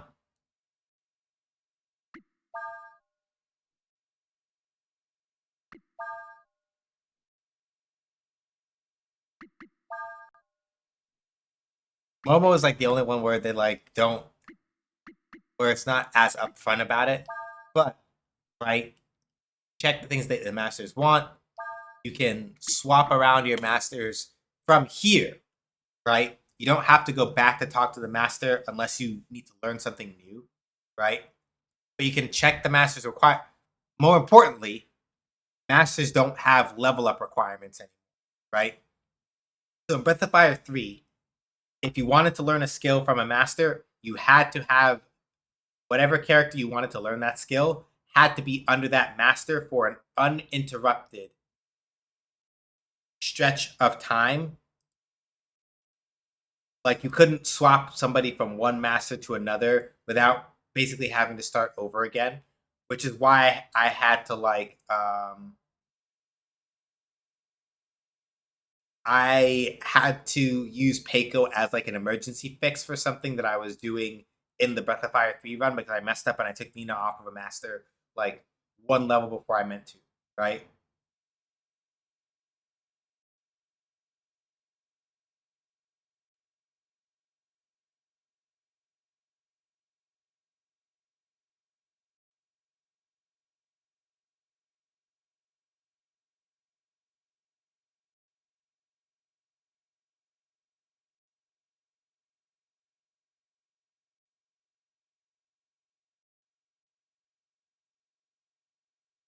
So with this game having less complexity, do you think that was on purpose? Like that was the intention?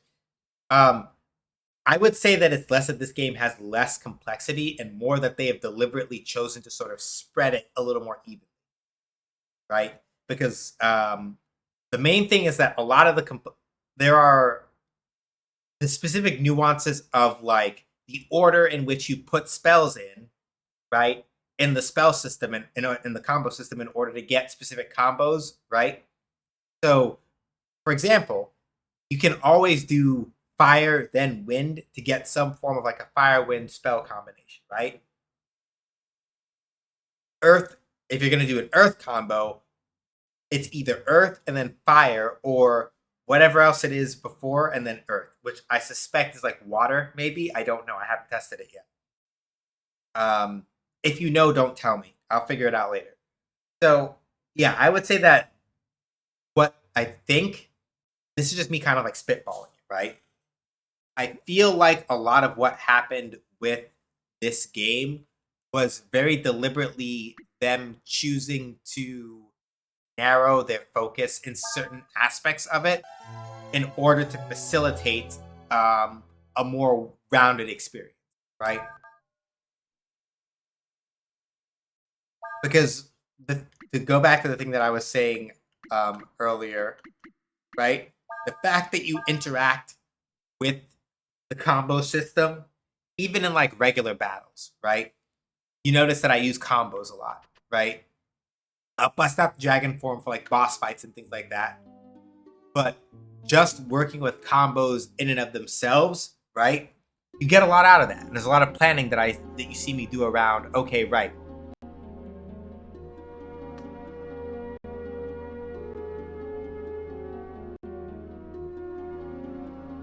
Do I want to use a combo here? Do I not? If I am using a combo here, which one is the most likely to sort of like really get me the results that I would like? Which is one I should avoid in this situation, right?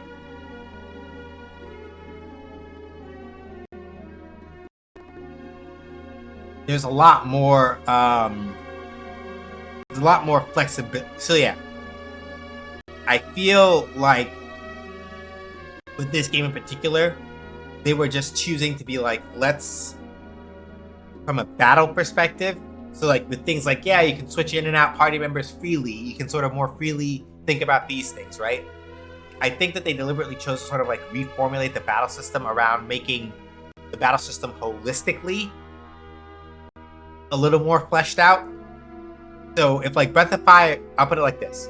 If Breath of Fire was like regular battle system is here, Dragon Gene complexity is here, I feel like this is sort of what they did for Breath of Fire 4, where they sort of brought those two things together. Not together, they sort of adjusted it so that the dragon system is less complex, but the regular battle system is like a little fuller for things to do that aren't like turn into a dragon and kick ass in terms of complexity. Right, gonna run and get the laundry on the wash. Still not on when I get back, so I'm gonna spend the morning with you again. Shane, everyone. It's good to see you, Risu. Happy to see you. Good luck with your laundry. I know the laundry's a pain, but good luck with your laundry. Thanks for stopping by. Hope to see you again soon. This village is called Czech. That means holy place in the ancient tongue. We don't get many visitors here. Most people don't even know this village exists. Something very important must be happening in the outside world, or about to happen.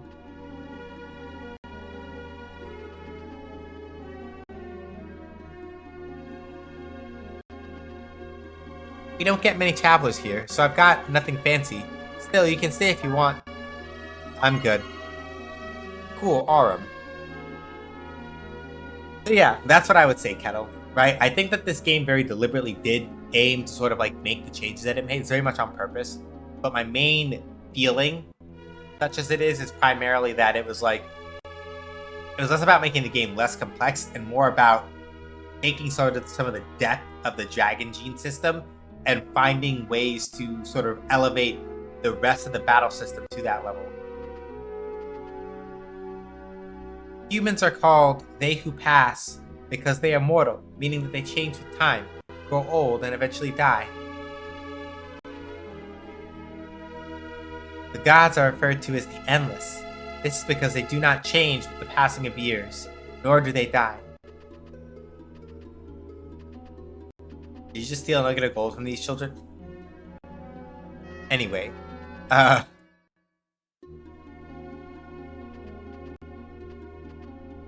I help you?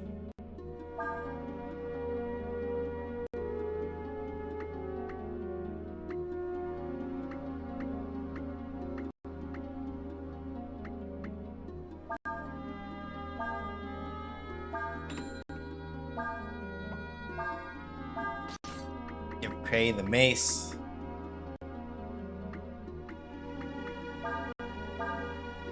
Give Mina the mage's robes. It's always interesting how they change mechanics between games in a series, or in some games, how they don't change the mechanics. Call of Duty!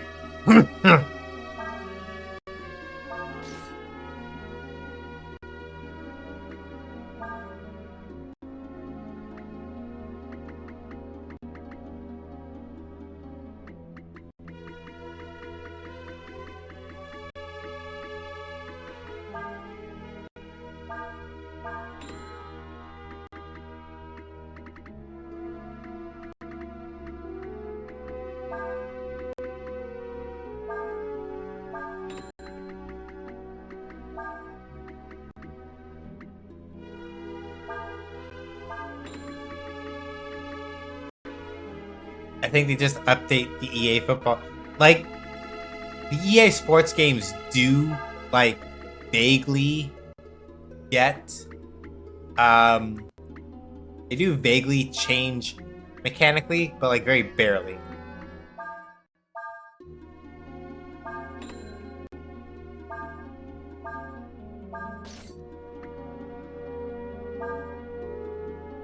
We're not gonna get the Wand of Air. But yeah, and that's why I wanted to do the Year of Breath of Fire, because Breath of Fire...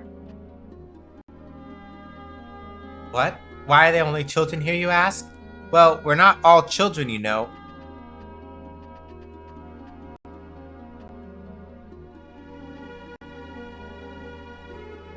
They say everyone who lives here has a special power. They say they can summon the gods. Okay, ad break is coming up. So, this is a good spot to, like, stop, and I'm gonna stop here and go do AFK, eat a little bit more of this Chipotle, and go get some juice rather, to drink. We'll be back in a little bit with more Breath of Fire 4. I'm just gonna go on the AFK screen for a bit. 5, 4, 3, 2, 1, and action.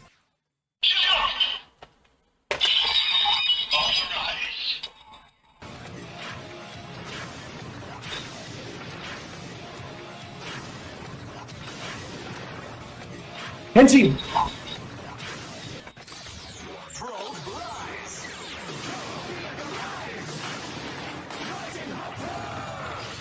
jump to the sky turns to a rider kick. There's only one person who can stop, and that's me. Hey everybody, my name is Sean. They call me either that or SJ. As I say on my own channel, make games, I play games. Games make do, basically. Did you really think that I was going to let you hit me with that? No. Guess what? I'm still alive, motherfucker. Going too fast is no good. Shut the fuck up. What else you got? I have to hit button. Button hit good. This no count, no good, self-absorbed. Giving free turns goes against my professional ethics.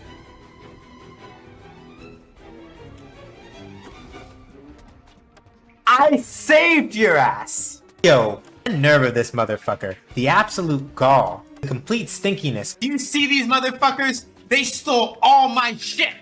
Fuck out of here. Fuck you. I don't give a fuck now. Stank ass, punk ass, smelly ass motherfucker. Yo! Not with the deep cut. My brain is full of eels. Anyway, so Fuck. We should just play this fucking video game. Damn it. That's not fair. No, that's fighting dirty. You can't do that. Just because it's correct doesn't mean it's right. Just for that, I'll teach y'all to talk to me about the consequences of my own actions.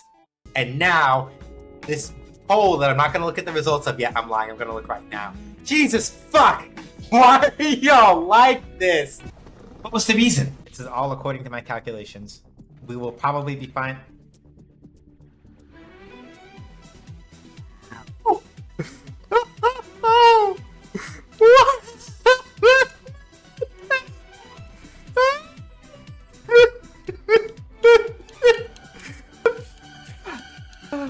God damn it. Can somebody clip that? Going too fast is no good. You facetious motherfuckers. You really are gonna stand up in front of God and everybody. Oh my fucking God. No. No. I can't fucking stand you. How dare you? How very dare you? You right, but shut up. Give me a church. I told y'all I was gonna get a church, and I got a church. Apis above be praised. Amen. Amen. Hallelujah. And peanut butter. Praise be to Lord R.N. Jesus. For in our time of need, He has provided. Can I get a blessings to R.N. Jesus in the chat? I have to behave. I have to behave. I have to behave. I have to behave. You know what? I'm just gonna do this. What kind of just nonsense did you just...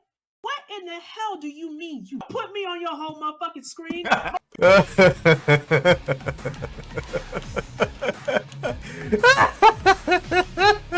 They're all gonna die. Somebody clip that. Oh no. Not again.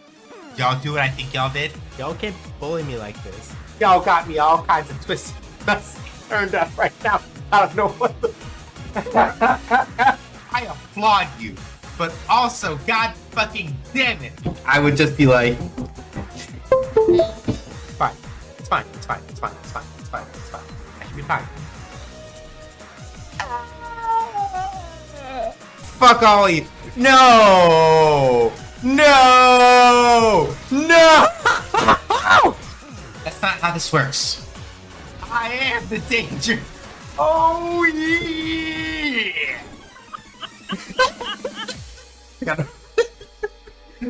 I'll respond to that, but fuck! That's shit! Fuck! That's all I have to say in response, you know? If you are into fighting games, JRPGs, game design talk, and all that other kind of stuff, please feel free to follow me over at twitch.tv/SJH-games. I can't fucking stand y'all. I can't. Y'all are the absolute fucking worst. I love this fucking community so much. Y'all are just the best. You know that? All of y'all. All of y'all in here. I appreciate y'all so much. You got the straight mom seal of approval. Also because I'm handsome.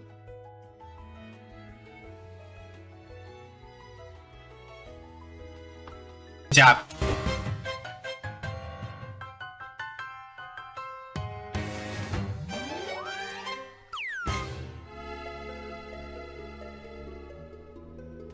All right, we're back. Shadow was like, this is a very Peter Pan-esque town. It sounds like it, actually. Because if that kid was like, some of us aren't like actually kids, you know, it's like, okay. Do you know the secret of this village? I think so. Well then, you know why it's called a holy place then? Yeah. Something, something, summoning God, something, something.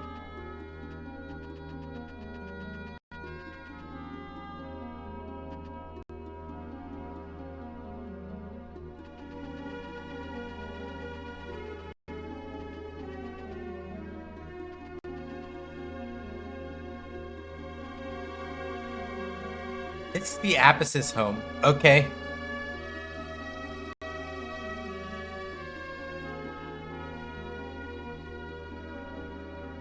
Why? You're the Yore dragon, aren't you? Which god has guided your path to our humble village? The wind dragon said that we should come here.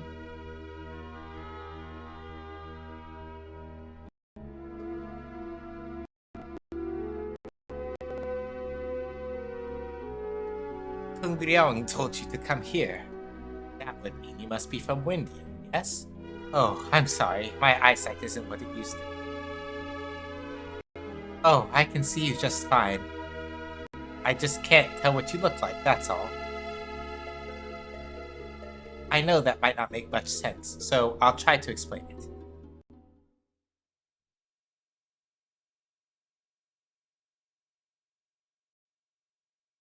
See, each of us has a powerful force inside of us. Those attuned to it can see it. To us, it looks like a pillar of shining light.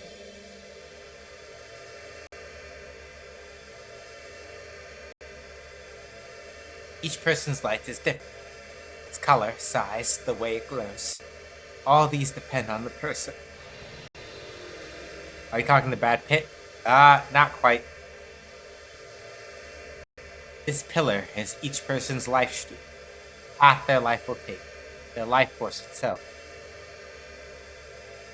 People come together, their streams intermingle, join together, and that in turn creates another new stream.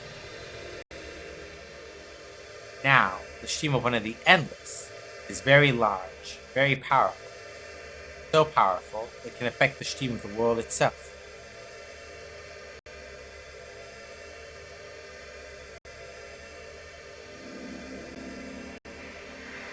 Any stream that gets close to such a large and powerful stream gets caught up in it, affected by it, changing its original direction. The largest of these streams, the ones that can affect all the others, these are what we call gods. Some of what you said we already know. What I want to know is, what should we do now? Well, I think perhaps that once you understand where the gods, where the dragons came from, and their place in the world, that question will answer itself. For now, however, you should rest. You must be tired from your long journey. We'll talk again later.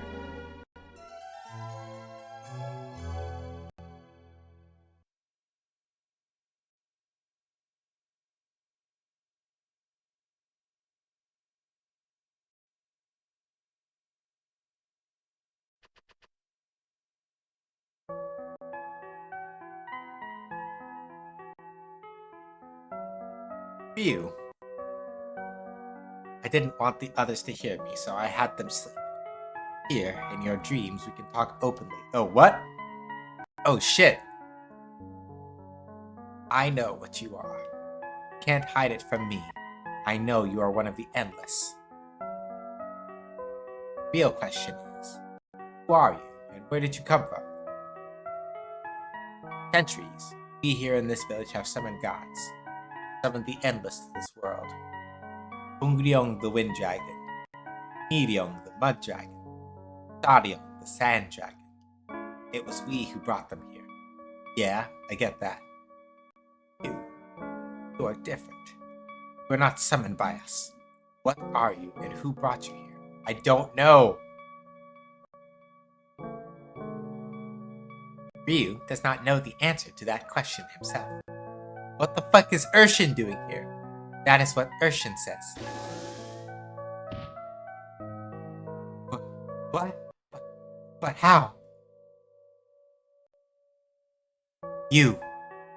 Are you also one of the Endless? Oh, shit. No. Urshin is Urshin. I can sense your aura. It is a god's, but it is weak. Like being dampened somehow. Are you sealed within that armor?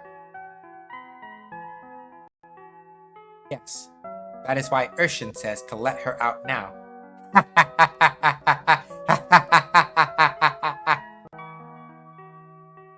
would appear I laughed at an inappropriate time. Yeah. Okay. That's interesting. Hey, Stubby, you awake?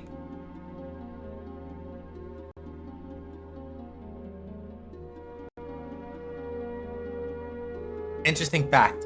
Yong is the Korean term for dragon, something that I'm intrigued by. Yeah. As I recall it, no, I might be wrong about Hanja. I don't know enough about Hanja to say one way or the other. So let me hold my judgment, because I might misremember something and say something grossly inaccurate, and I do not want to get that wrong. I'd have to double check. But Ray, hang on, that's Australian. But Ray, you mean you're going to trade Ryu to get Alina back? You mean you're going to trade Ryu to get Alina back? I didn't say that. All I mean is, we got people talking about gods changing the world and stuff. Too big for me to understand. For any of us. It's not like we can all stay together forever, right? What were you thinking? Well, I was thinking that since Ryu has no place to go, once we found my sister, maybe we could take him back with us. What's up? Oh, good morning, Ryu. That old woman said we should go see her once you woke up. Well, you're up, so let's get going.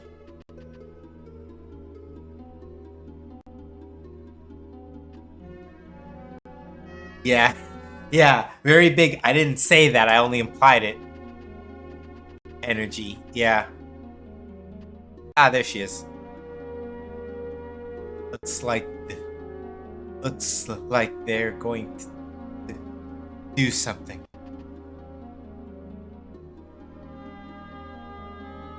I thought we were going to talk about what we should do next. What's up with Urshan? It would appear you all have a stronger connection to the Endless than you believed. Urshan here has something in common with Ryu. They're both one of the Endless. What? You mean Urshan is also a god? Wow, bro, you really... Yeah, Cray... Cray... His priorities are very much Alina-centric. And while it is not necessarily the worst trait,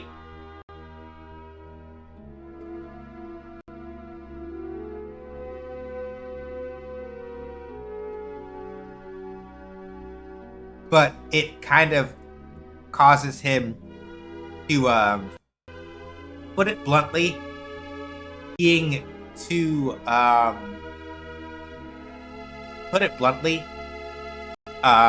Cray is, yeah, that's pretty much it. Because he's so focused on Alina to the exclusion of everything else, right? And that, yeah, like what Shiny is saying, that's the problem, right? It is good that he's concerned about Alina because nobody else aside from Mina is, right? But the problem with that is that he is so laser focused on her and what is happening with her and what could be happening with her that, yeah, he's kind of being a gigantic douchewaffle right now. It's very subtle because the game doesn't not subtle, I should say. It's not something that the game immediately leans on right away, but it becomes more prominent as you go forward.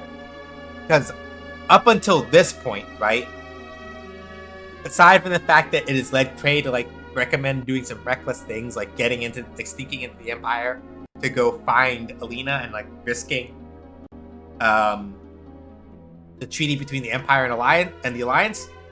Risky, yes, but not a dick move. Talking about turning Ryu over to the Empire because he's like, I can't keep up with any of this shit. Also, that's where we go from you got the spirit, but you might be a little too reckless to you're kind of being a fucking douchebag right now.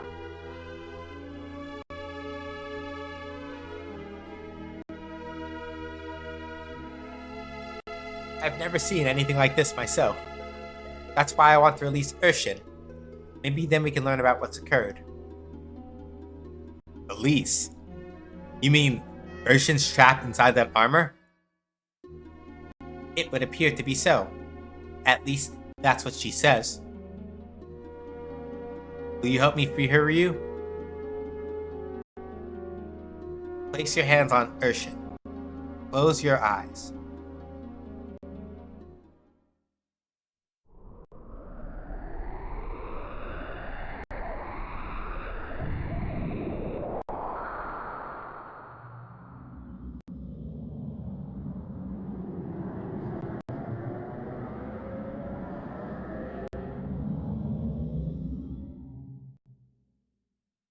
Can you hear me? You are now inside Urshin's mind. You want to come back to the waking world. Come back to this place and enter the light. The real Urshin, the one that's been locked inside the armor, should be somewhere in the heart of the dream world you're in now. If you can find her, you should be able to free her. Good luck. Whoops. Didn't mean to leave like that. My bad.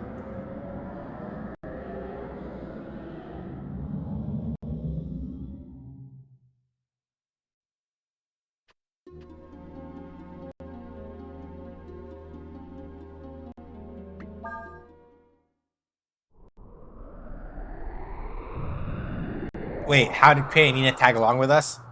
I think it's the same principle as them being able to walk in to like share Ryu's dreams as well.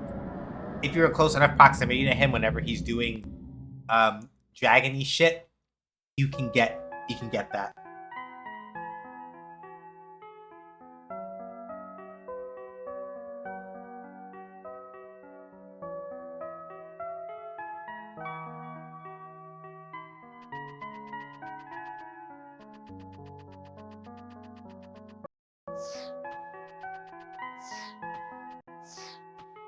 This is Kakashi's mask all over again. Oh, that's a deep cut.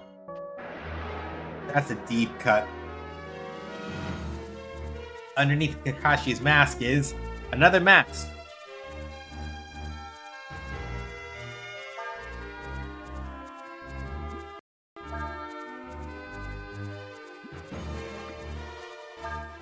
Uses AP steal. Nah, you're not doing that. So, fun fact, like, you're not doing that. Like, the thing that we're doing is very simple.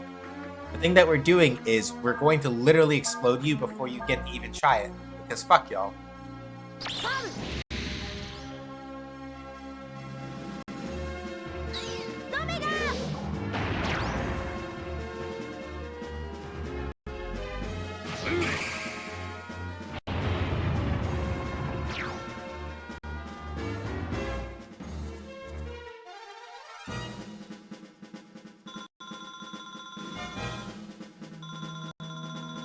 But yeah, you see what I mean, right? Like, if this was just Breath of Fire 3 and I was just playing Nina, I was just doing that, I might have just been like, okay, Samoon, whatever, like Samoon, whatever, and it's done, right?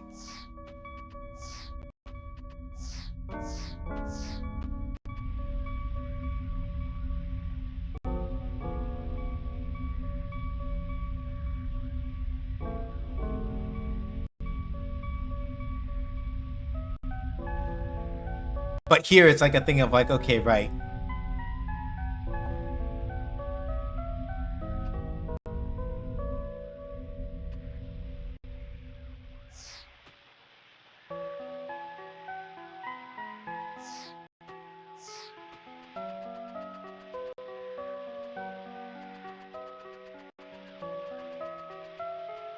Okay, I see.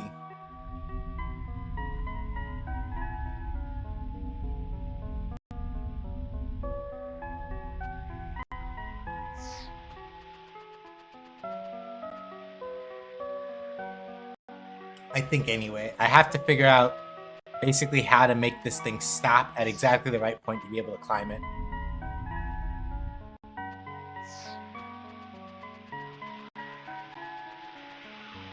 Yeah, here we go.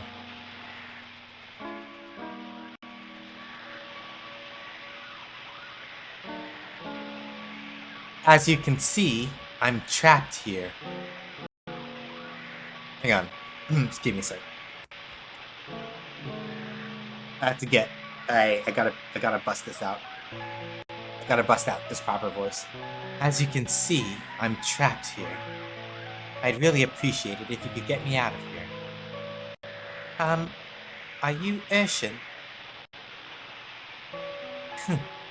Who else do you think it could be? Of course I am. Now, get rid of those pillars and get me out of here.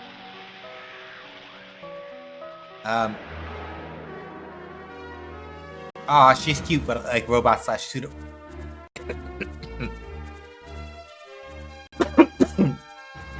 Okay, what the fuck are these things?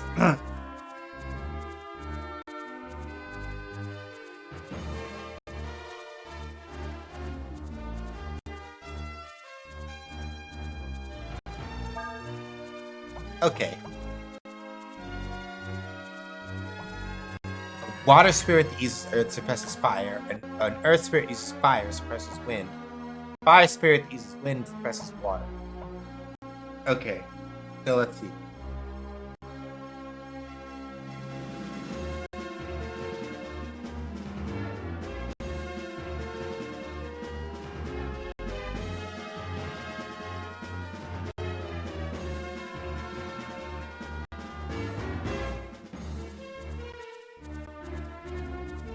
Okay, so let's start with, because Nina has really strong single target earth magic, so let's get rid of whoever is weak to earth.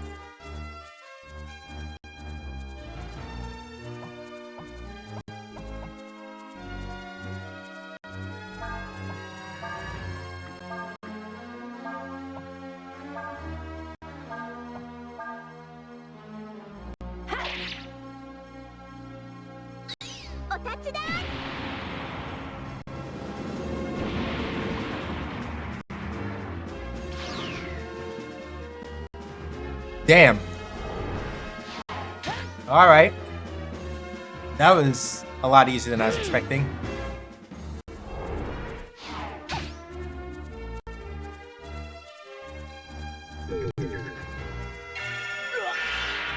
Okay, what's the water one week to?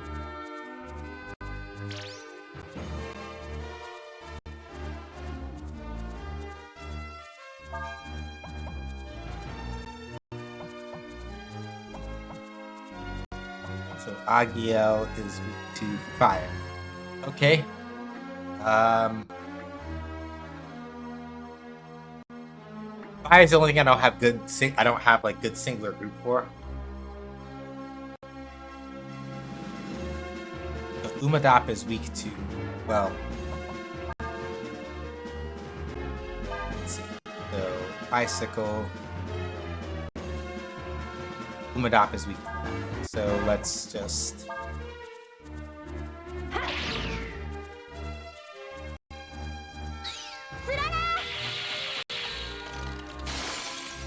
Yeah, you should be dead when Cray hits you. Because yeah. Done deal.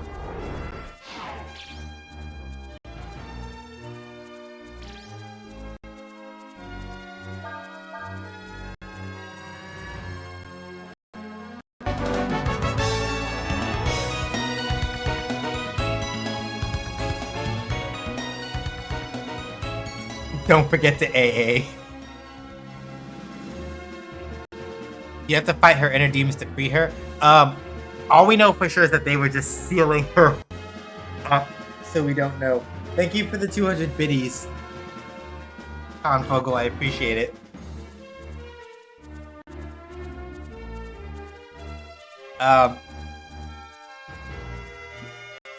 You know what? Let's just like.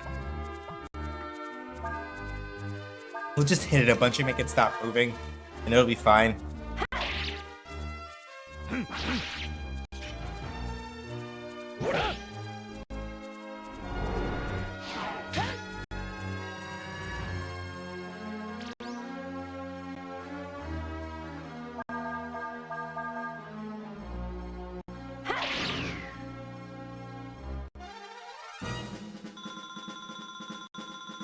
Okay, good. And Nina and Craig got leveled. That's good. Nina gets Remedy. Craig gets Stone Pillar. Excellent. That's a lot of items. Do Goetic seals also each eat? Oh my god. I can't believe I read that.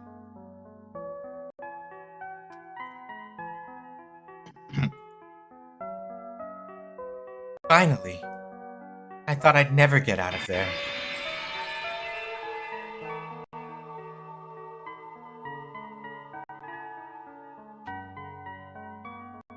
First, let me thank you for helping me. There's still one little problem.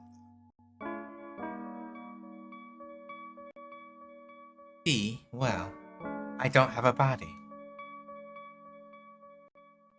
That means that I can't leave here. And that's why I want you to find me a medium who can loan me a body. Alright? Don't worry. This is where they summon gods and whatnot, isn't it? There's bound to be plenty of mediums. Remember, once you get back out, you need to find me a medium. Oh, and try to find a good-looking one if you can, okay? I mean, you have a suit of armor. If it worked for Alec, it can work for you.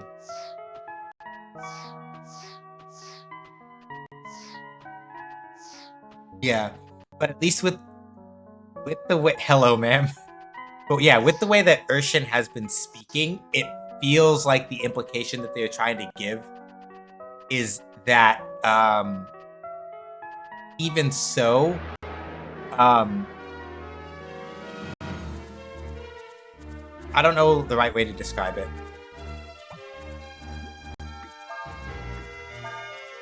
Implication, given the way that, I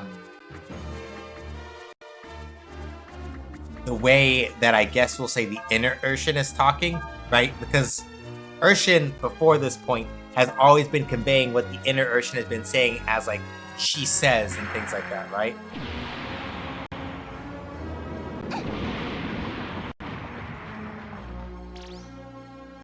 And so it's one of those things where I think the implication is that,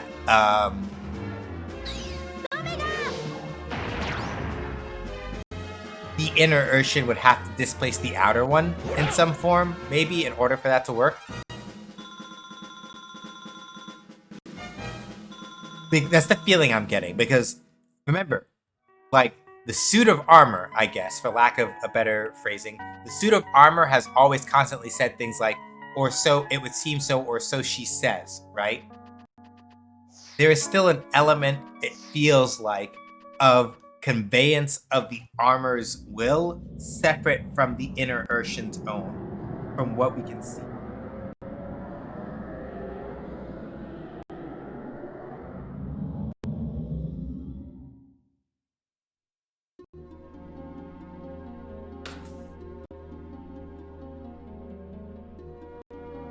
Urshan is a robot with a hot lady in its head. They're basically Master Chief at this point. Lol.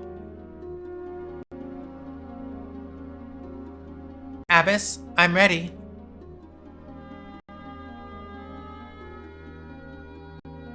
Rem is the strongest medium in the village. Hello.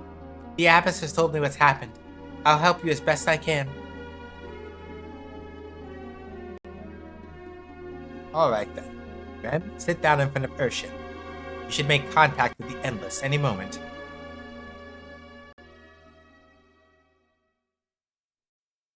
Rem is a whole hands full. Yeah. 2 hands.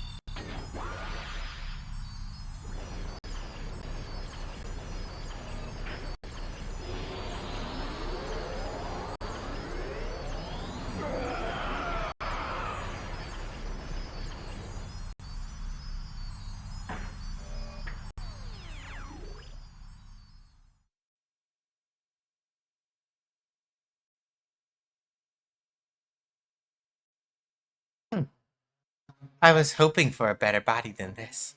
Oh well, I guess it will have to do.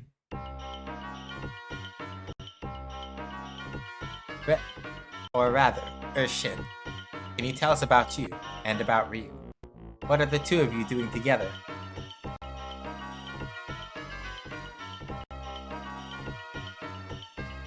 Now, wait just a minute.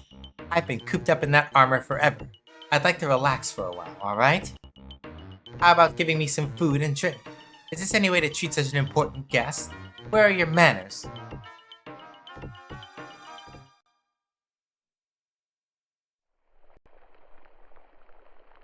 You just take your time and be resting over there now. I'll bring you over some food in just a second. So, properly speaking, I should be getting closer to a Scots accent for this character, but I can't do that convincingly. I could try, but it'll be like, oh my.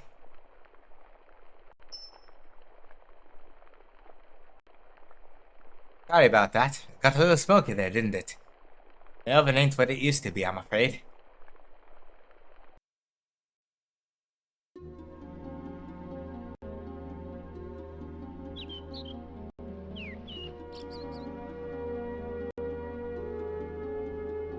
It's like Urshin is a completely different person outside the armor. Well, can you blame her? I mean, being stuck in that armor for so long. I wonder if Urshin has finished eating yet. We should go check and see. There's no response.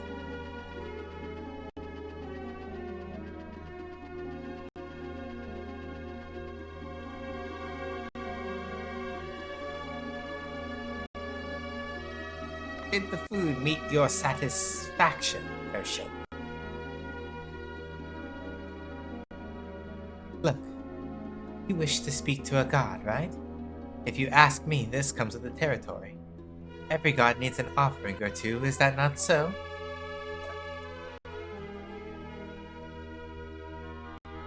A, that Urshin is a completely different person outside the armor. B, yeah, she's the total... I cannot claim that word. She's the total Mitch, what the fuck? Very well then. Now, will you tell us about Ryu and Urshin? Alright. Ryu and I are not human. We are endless. Right, we knew that.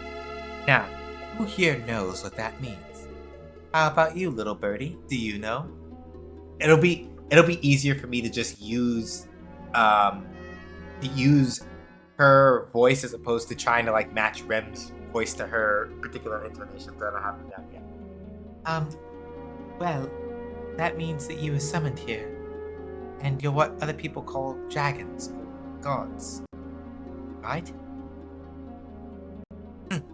Well, I'll be. You do know. Not bad, my little chickadee.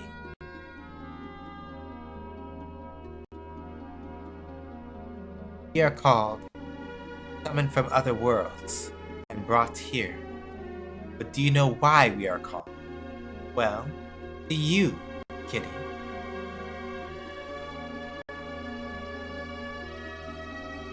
Alright then. Imagine the world as a giant ship. What happens to the ship if there's no wind? The ship can't move? Very good. Maybe there's hope for you yet. At any rate, we are like that wind.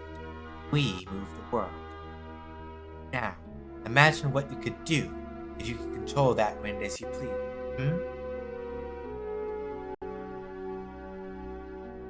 And that's why we have kept this village's location in what we know a secret.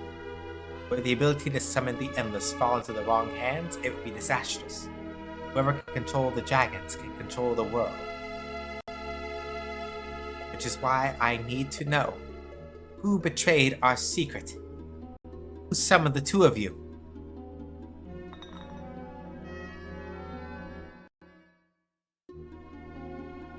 Ryu and I.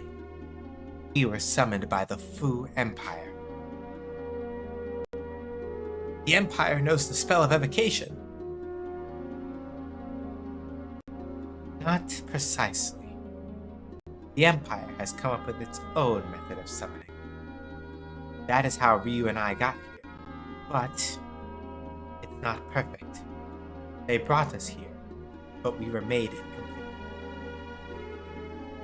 I was not able to manifest completely, and was stuck in that armor. As for Ryu, he was split into two by his son.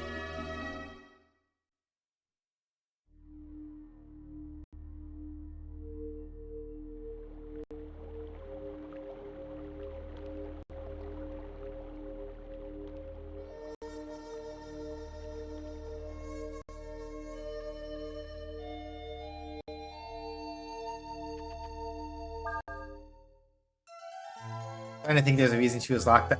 Well, as you can see, or as she has said at least, it wasn't even necessarily because of a particular reason. Aside from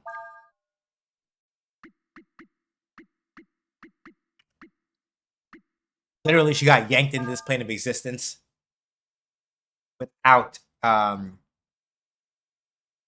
she got yanked into this plane of existence with only basically like part of her power. But yeah, what they are alluding to about we were like dragons are not native to this world and were pulled in, that is why, at least in my mind, this is why the dragon designs in this game are so different. Because you're literally dealing with extra dimensional creatures. They are not, while they are called dragons and should be considered as dragons, right? They are not dragons in the sense that the game has, the series has traditionally represented them. These are literally like extra dimensional beings that have been called into the world and given form by the thoughts and wills of people, right? And so if the people did not have the concept of like a reptilian dragon, right?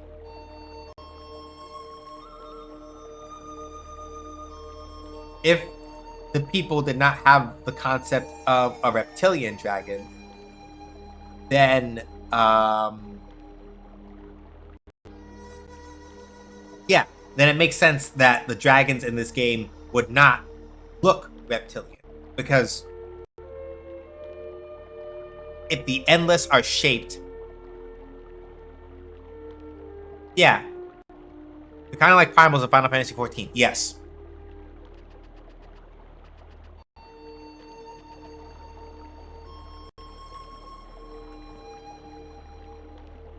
I know you. My mom says you're the fella that's shacking up with Mammy. What's shacking up mean anyway? Sorry. If it is horrible and I am not portraying this correctly, if I have to, I will stop and switch to Southern instead. Basically, the idea that they are trying to sort of imply with the way that a lot of the villagers are speaking is rural.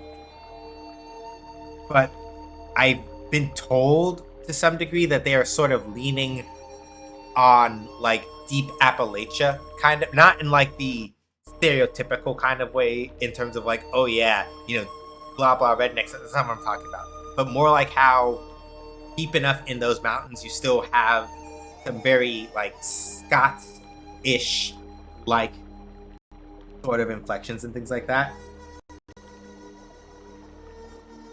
Hey, you're that fella that Mommy's been taking care of, ain't ya? Who are you?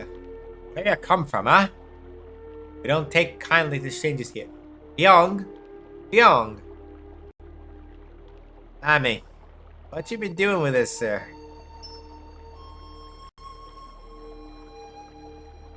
Thought I told you to stay in the house and rest. You should not be walking around like this.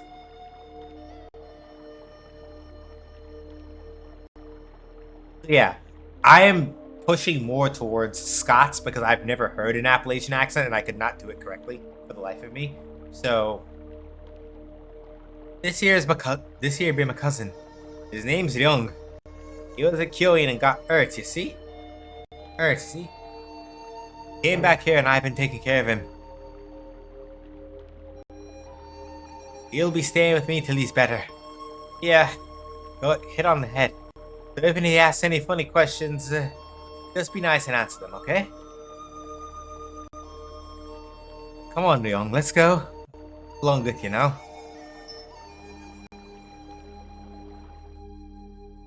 I love the Appalachian accent. It's so nice. I also like speaking Black Appalachian speak, which is fair. Oh, boy. Didn't mean for the landlord to find out about you. Will there be repercussions? There will be repercussions. Well, it'll probably be fine. As long as you keep pretending you be my cousin. You should be worrying more about yourself than me. Your wound isn't fully healed. Your wound ain't fully healed yet, after all. Shouldn't be walking around in the first place.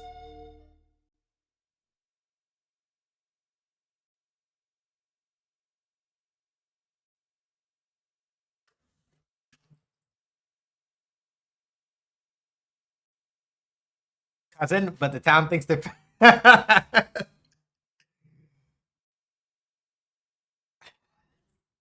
Shrug emoji. There will be repercussions, which is good. That gets real tired being so busy and all. You! Anyway. Split into two? What does that mean? You mean there's another Ryu out there somewhere? Is he in the Empire? Yes. But Ryu and his other half aren't separated only by distance. They're separated by time as well. By time? Are you saying that Ryu's other half is... No. Yes. Ryu's other half, other god, is the first emperor of the Fu Empire. Ulu. Oh no. Why'd you say his name? Why did you say his name? Fuck. You shouldn't have said his name. His bet. Don't. Why'd y'all do that? I don't like that. Calling you my cousin was the first thing I thought of. But you really be... Ah. Never mind. Forget I asked.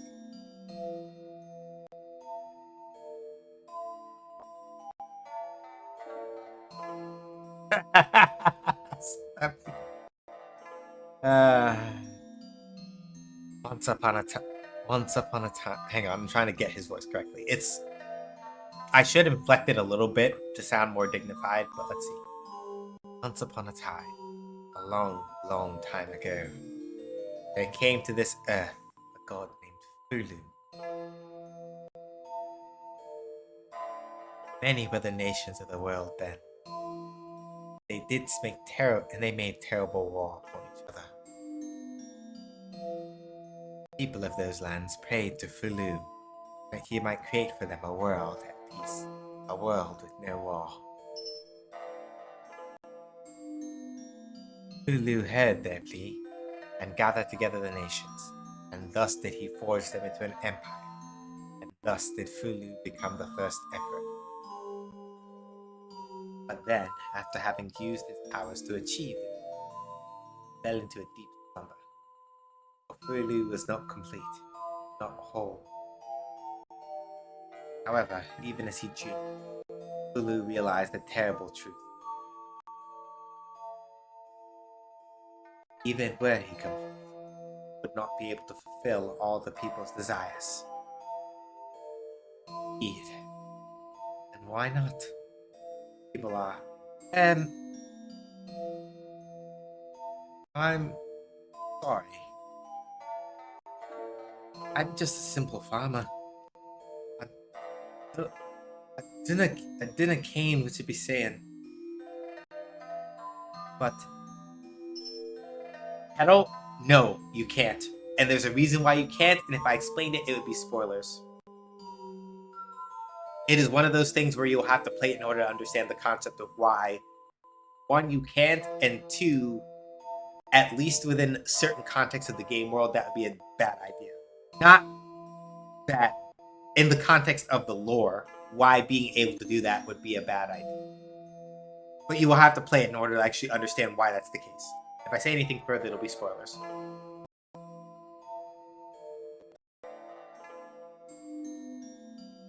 Not like deep ones.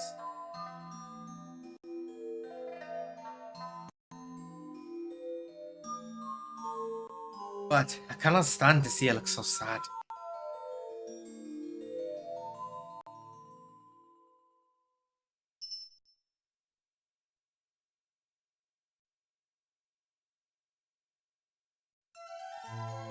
I still want to play a Moogle. Alas. If it was a thing they did, they'd probably base the bodies off of Lalafels.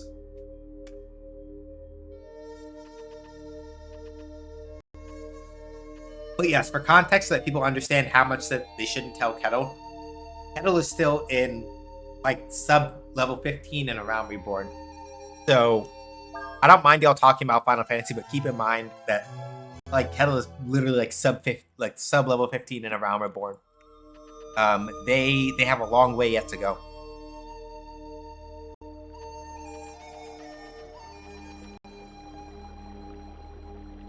If you've been looking for Mommy, she be working in the other field down that way. Nobody works as hard as that girl, I tell you. I know you. Your mommy's cousin, right? Oh.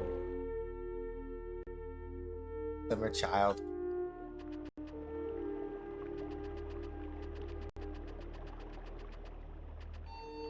Huh? If you're looking for the mountain, this is the path you'll want to take. Yeah. Mommy did not think it through, not even a little. Young. Where you be heading off to? You shouldn't be up, not yet. Shouldn't be up, not yet. I keep not getting her thing right. I must go to the capital. Hello.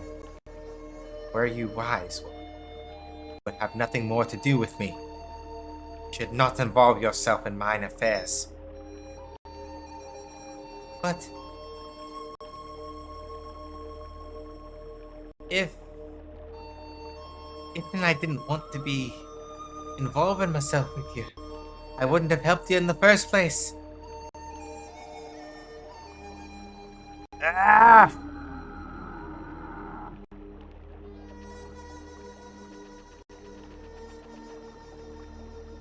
It's back! If we can catch the monster, I'll make sure he pays for what he's been doing to us.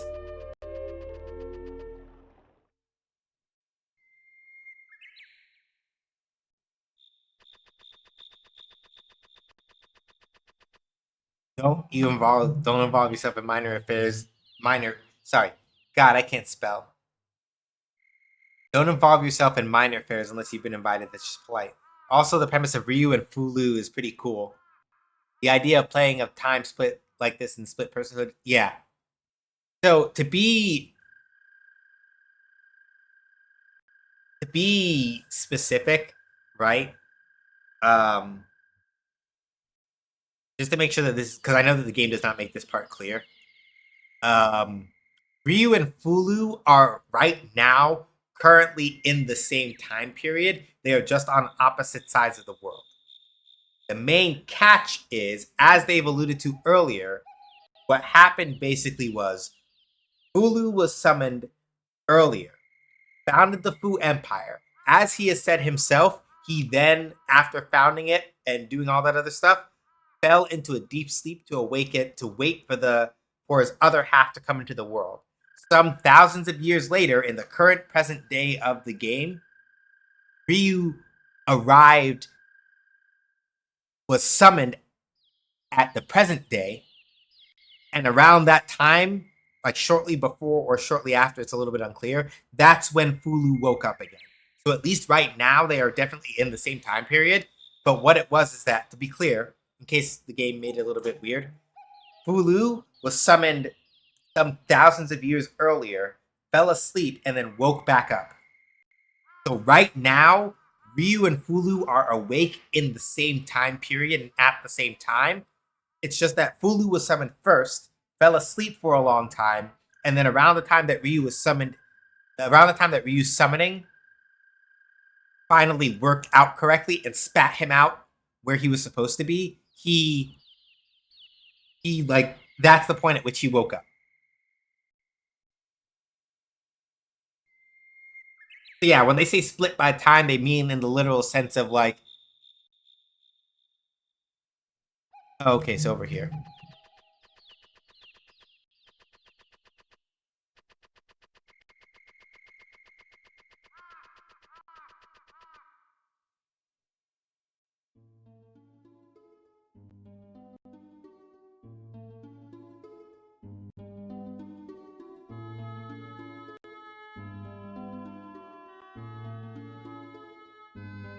So yeah, like right now, right? So literally Fulu is over here. And right now Ryu is over here. This is how far apart they are right now. So like Fulu is over here in the Empire, whilst Ryu and everybody else is over here in Czech, up here in the lands of the Alliance, west of Windia.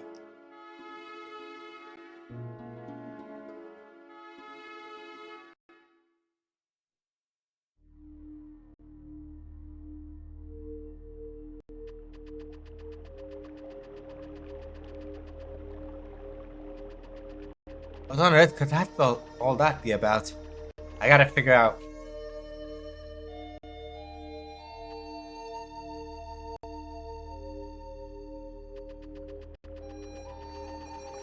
Okay, so hang on a second. Nami was here, bridge to the south, into the forest to the east.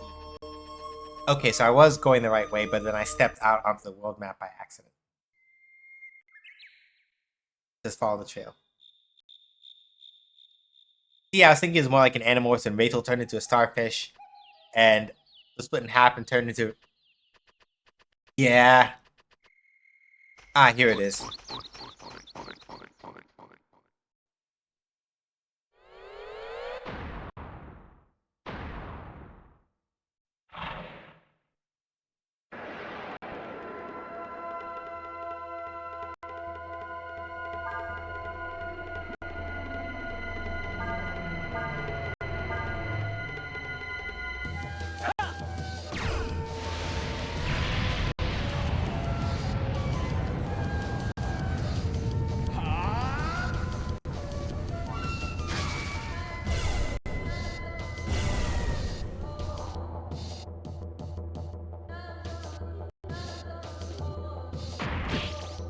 But yes, though it is hard to notice, if you look carefully, this is why Ryu and Fulu have the same face.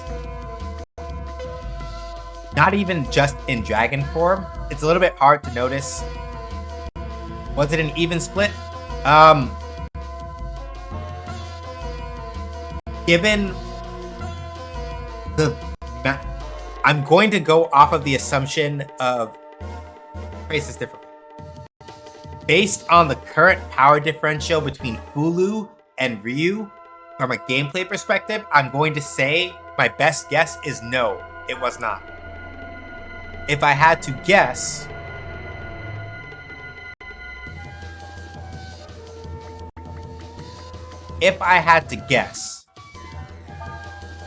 Ryu is the one. Ryu got less of it. If I had to guess.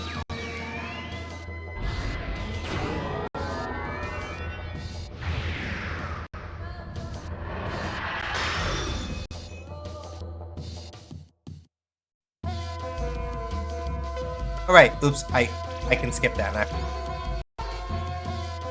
Yeah.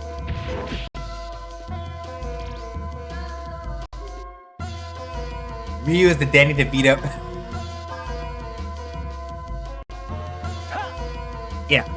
So my guess is basically that Hulu got the share of the power, and even if he didn't, or alternatively, if it was an even split between Ryu and Hulu initially, the fact that Hulu was active for much longer and basically had to make the Empire and build it himself from the ground up is probably the other reason for the power discrepancy.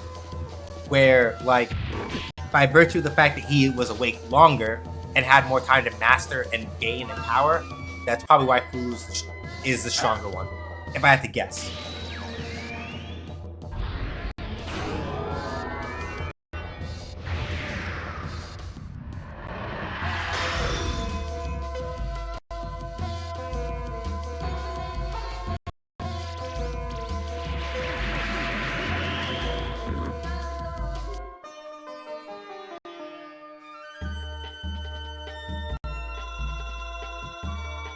Yeah, like look at how much absurdly stronger than the entire rest of your party Fulu is. Man's is level fucking 65.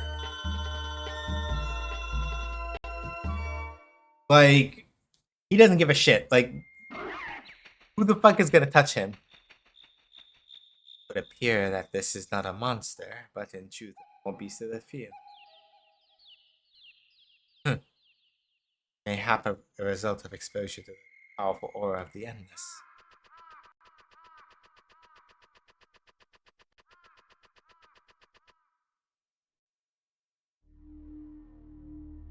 I'm also laughing at the reference that Risu made because I get it. You killed that thing. You're the fella that mommy's been taking care of, ain't ya? I heard you still lied up in bed all hurt and everything, but looks like you're better now, huh? That's also a neat mechanic. The asymmetrical power skill level between the two opens up some really fun story and gameplay stuff. Yeah. Young, is your all right?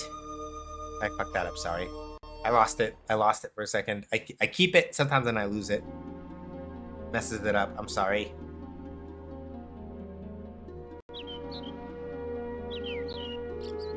Wait, what? But even if Ryu's other half is the first emperor,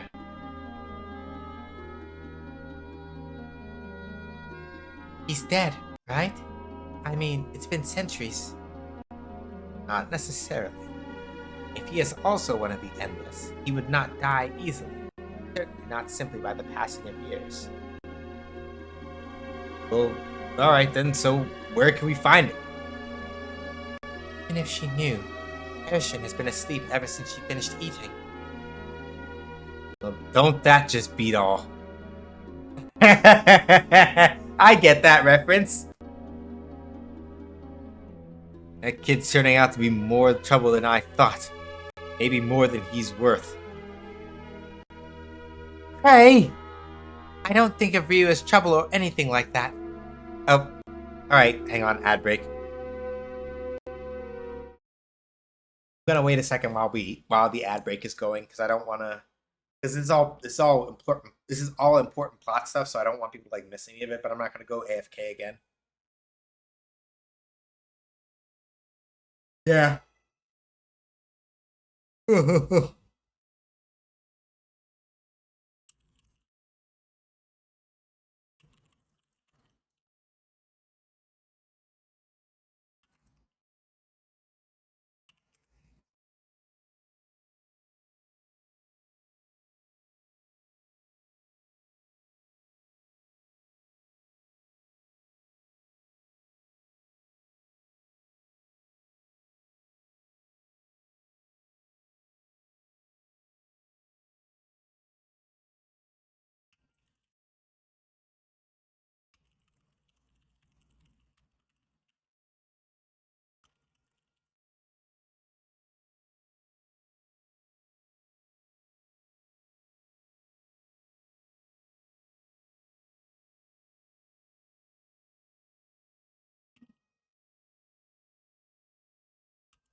I love, but I'm also slightly astounded that Hollywood saw DeVito and Schwarzenegger and thought, oh yeah, totally like chocolate peanut butter, right? And yet it works.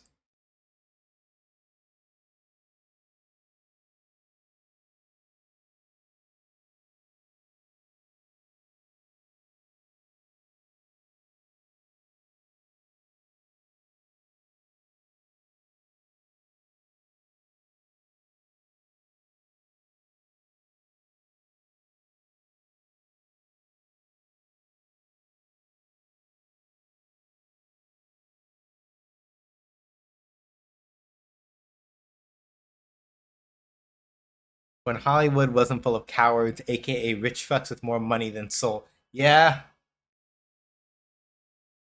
Yeah. Yeah. How exactly they managed to really like realize how that worked out is also a miracle to me. Too. Yeah, ads are over, so I'm gonna switch back over to this. But yeah, Kettle. To your point, Kettle, this is a very nice. I do think it is a very nice thing that with Breath of Fire 4 in particular, they're like, yeah, let's emphasize the fact that like, yes, Fulu is supposed to be so much absurdly stronger than you, and like how much it means that he has been around longer than you by making him so fucking powerful that you, if you are lucky, you will level him up like one time over the course of the game, maybe twice if you're really lucky. And he can like thrash enemies that would like fuck up Ryu's party easy. Ryu is very special, and we've just gotten caught up with him. That's all. I don't know how to explain it very well, but the reason I'm here with Ryu right now is it's because I want to be, and that's all. Thanks, Nina. Well, no matter what, we need to find out more about what's going on. The only way to do that is to talk to Urshin some more. Let's go. She should be awake by now, right?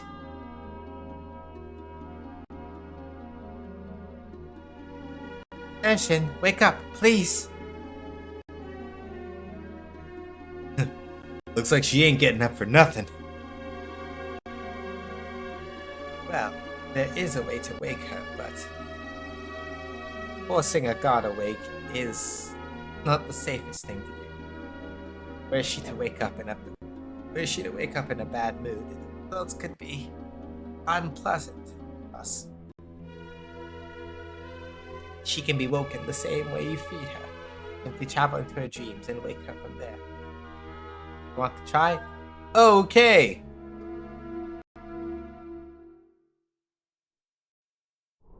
Like, those movies hold up not even a little bit, but DeVito and Schwarzenegger worked really well together. Yeah. Nina and Ryu's romantic arc feels more present. Yeah. They're a little more explicit with it this time. Yeah.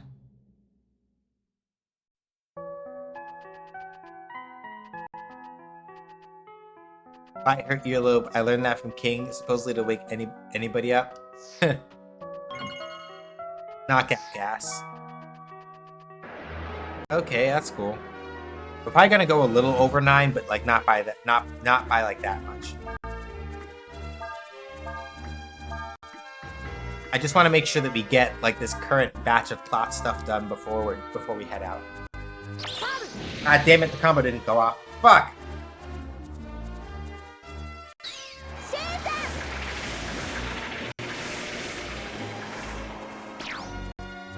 But on the other hand, if Cray gets to move before the Spectre, then yeah, it's done. No worries.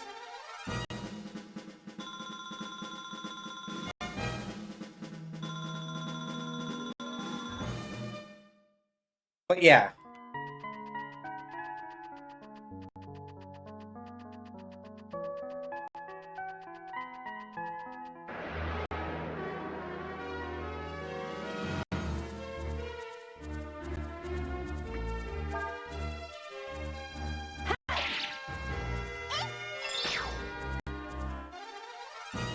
How many fighting games have a character that is just called King? At least 2 that I can think of off the top of my head.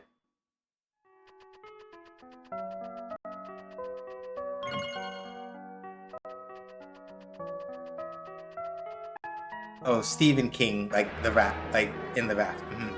Makes sense.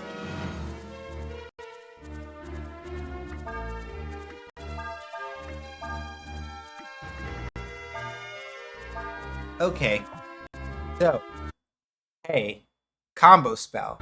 I'd be really happy if you worked for me. Yeah, there we go.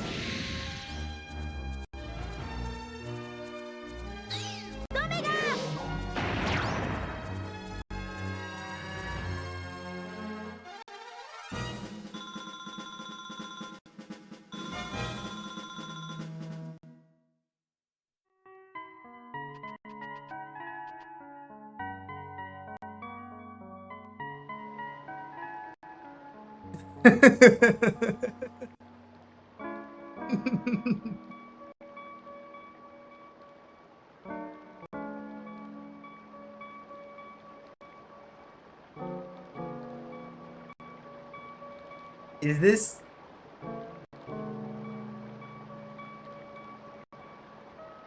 I plan on starting this game either tomorrow or Tuesday. Is the early game grindy? It didn't seem that way, but I missed several streams. I have not been going out of my way to grind. In particular, I'm also playing with a strategy guide, so I have at least a rough idea of what kind of bullshit I'm in for. But I'm also I'm also at least a couple levels under what the strategy guide's been recommending recently, and I've literally been fine. So I don't think it's that grindy. Early game at least does not feel as punishing as Breath of Fire 3's early game is if you don't know what you're doing. Damn. Damn. I was just having a good dream, and then you all had to show up. You humans have the worst manners, honestly. I'm sorry, Ocean. There's something that we wanted to ask you.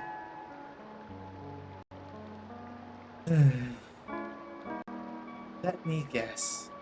Oh, mighty goddess, tell us what we should do. Am I right?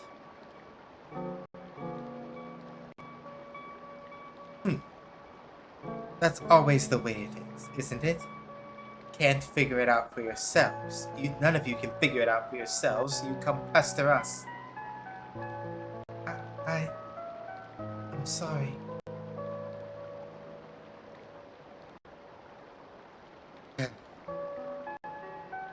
What is the matter with this world, anyway? I've never heard of a world where they needed to summon gods in the first place. I mean, is there a reason why you can't handle your own problems yourselves? Why do you have to drag us all the way here to do it for you,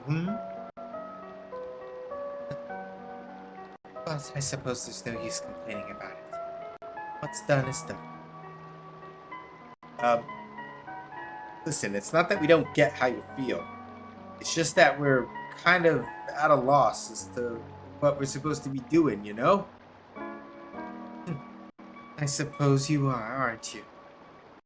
I suppose I would be too, what with two incomplete gods running around, following you. But understand this, my striped friend. What happens to you is tied up with what happens to your little friend Ryu. Ryu is the missing half of the Emperor, as I said. He was meant to become one with the Emperor and use his power for the Empire's gain. But if the Empire manages to control a god, it'll mean another war. We can't let them have that kind of power. No way!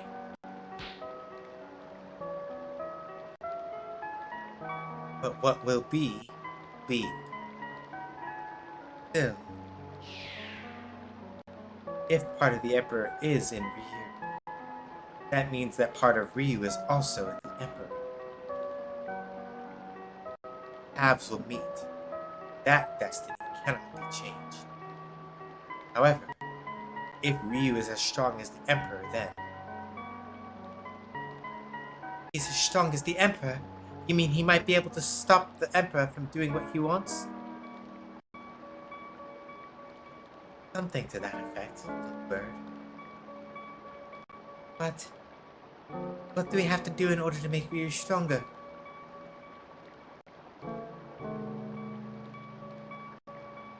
Don't fret so much. There is a way after all. For that, though, I'll need to wake up. You know, grind and more grinding. That means you all need to get out of here. I can't wake up as long as you're in my dreams after all. Go on, get out of here. Unless, of course, you want to stay in my dreams. Since this is a dream, we can pose like this as long as we want and not get tired. Oh, Dace, you're so beautiful. Like a goddess. Surprise, motherfuckers. Guess who it's been this whole time? Her name's not Urshin, motherfuckers. It's Dace. Back at it again, Krispy Kreme.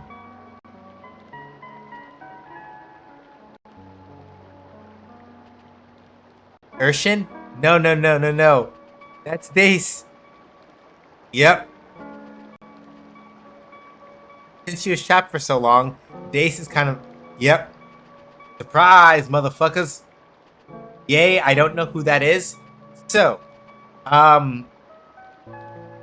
Dace is a recurring character from as early as the first Breath of Fire. In the first 2 games, she is a party member. In the 3rd game, she is a master that you can learn spells and skills from.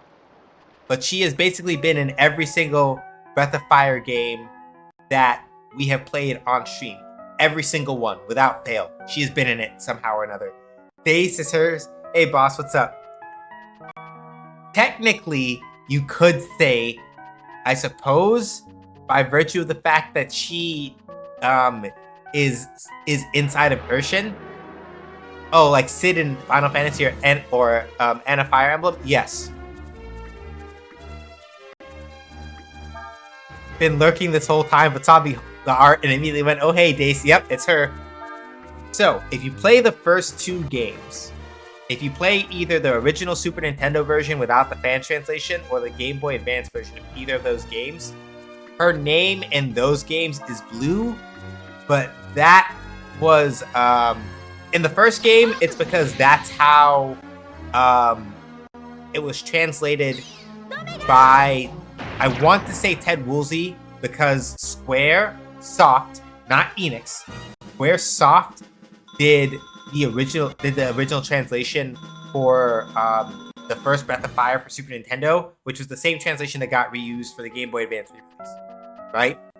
I believe Ted Woolsey was working on it, and so there are certain terms in the first Breath of Fire game that got used as carryovers from the second one even after Capcom took over, but then doing like the localization themselves. But then from the 3rd game, they were very specific about like what they did and how, right? So that's why, for example, also some of it was just character limits, right?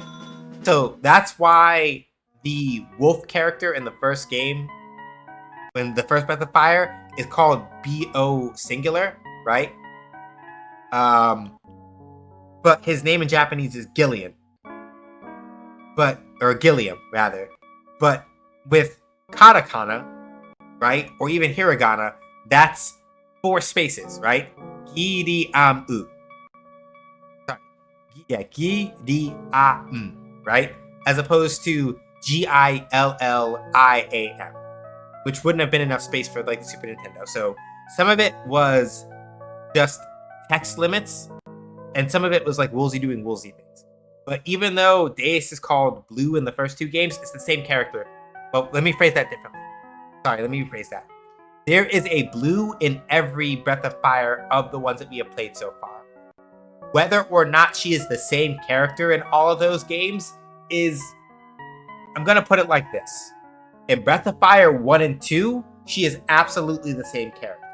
Breath of Fire 3 takes place, albeit implied-ish, in Breath of Fire 1's world, so it is highly likely that Dace in the first 3 games is the same character, just at different points in the timeline. Breath of Fire 4, a lot of people have theories about how it is or is not connected to the rest of the games that came before it. So there is a reasonable chance that you could argue that she is, yeah, it's more like she's the Cid in the sense that like there's a character named Dace in this game, but she is not specifically necessarily the same one from the first 3 games in the series.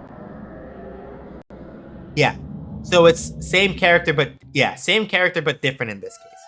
You could argue very well that in the first 3 games, it was the same character, and then for the 4th one, not so much. But Momo is also here. Yes. Momo, however, by her own statement, when you talk to her the first time, says, I was doing an experiment and I got an explosion happened, and the next thing I knew, I was here. So, it is, in her case, it is ambiguous as to whether or not Capcom is just fucking with us or not. I could have used a little more sleep, but I suppose there's work to be done. Well then, shall we go? What did I just tell you? You're going to need help if you want to go through with this. There's a shrine around here that you use to summon the Endless, isn't there? Oh, what? Oh, yes, the Arai Shrine. Alright then, Ryu, that's where we're going. We have to call the other dragons. Dragons were once gods, just like you and I. You could say, in a sense, that we're distant cousins. We'll call them and ask them to help you. Does this mean that you'll help Ryu as well, Urshin?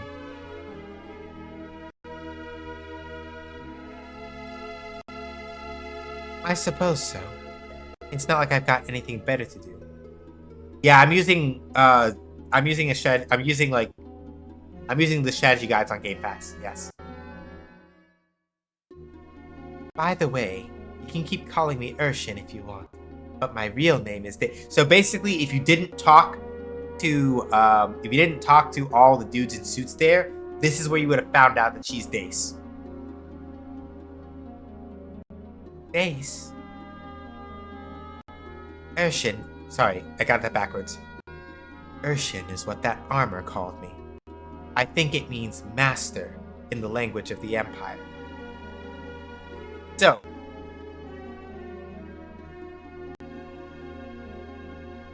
anyway, we need to be getting to the Yorai Shrine. So, I don't have access to my full power in this body. I need you to protect me. So, here's the thing, right? Fun time. Fun fact, but the original version of The Wrath is lost media. King forgot what magazine he wrote for.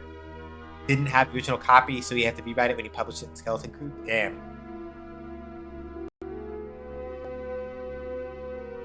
F, though. So, yeah. Fun fact. Right?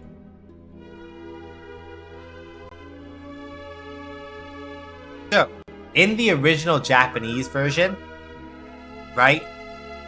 The suit of armor addresses Dace as master straight up in English, right? However, for this game specifically, for the English translation, they chose the name Urshin because, as I understand it, if you write that word with the correct Chinese Hanzi or Hanji, you get it means two souls.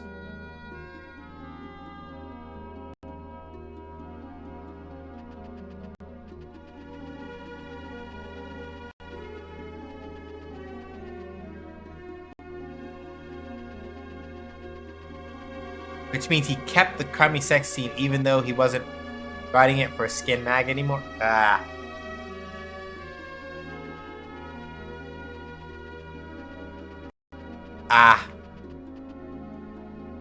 Stephen King.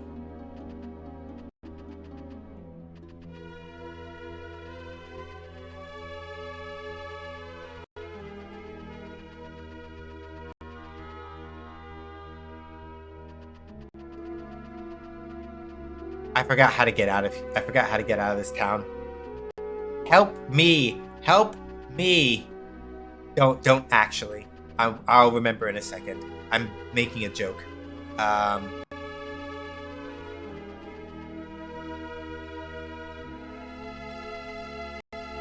did check on the armor. It said that there was no response. I checked on the armor and it said there's no response.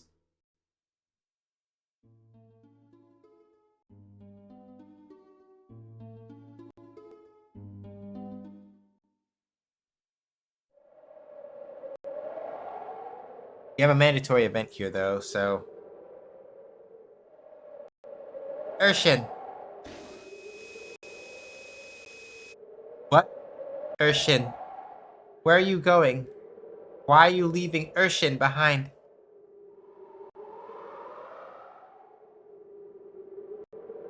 Oh, goodness. You mean you can still move? It would appear so.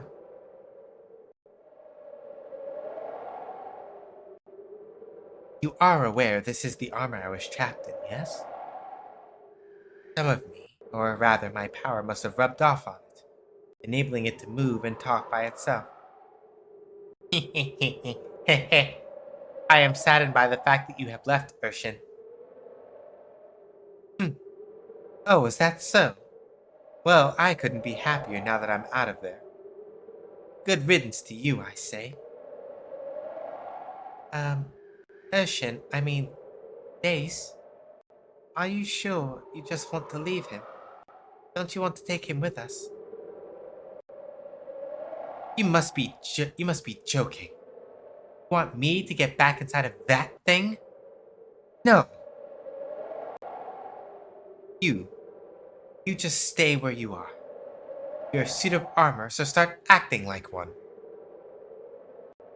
You're a suit of armor, so start acting like one. There we go, that's better. Does this mean you no longer need Urshin? Huh? Well, I see.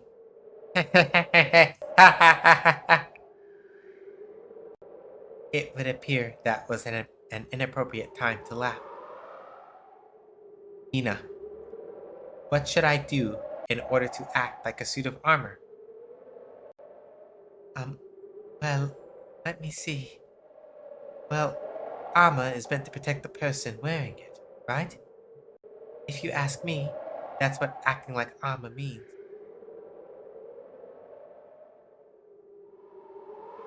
For now, Urshin, I think you should wait in the village until we get back.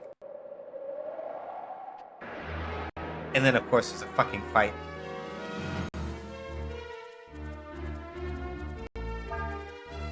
This bully sometimes uses air raid when fighting. We're not soft. I need to get to a save. I need to get to a save point, and then we need to be out of here. Because I'm a little... I just wanted to make sure that we got through all of this. I wanted to make sure that y'all saw this.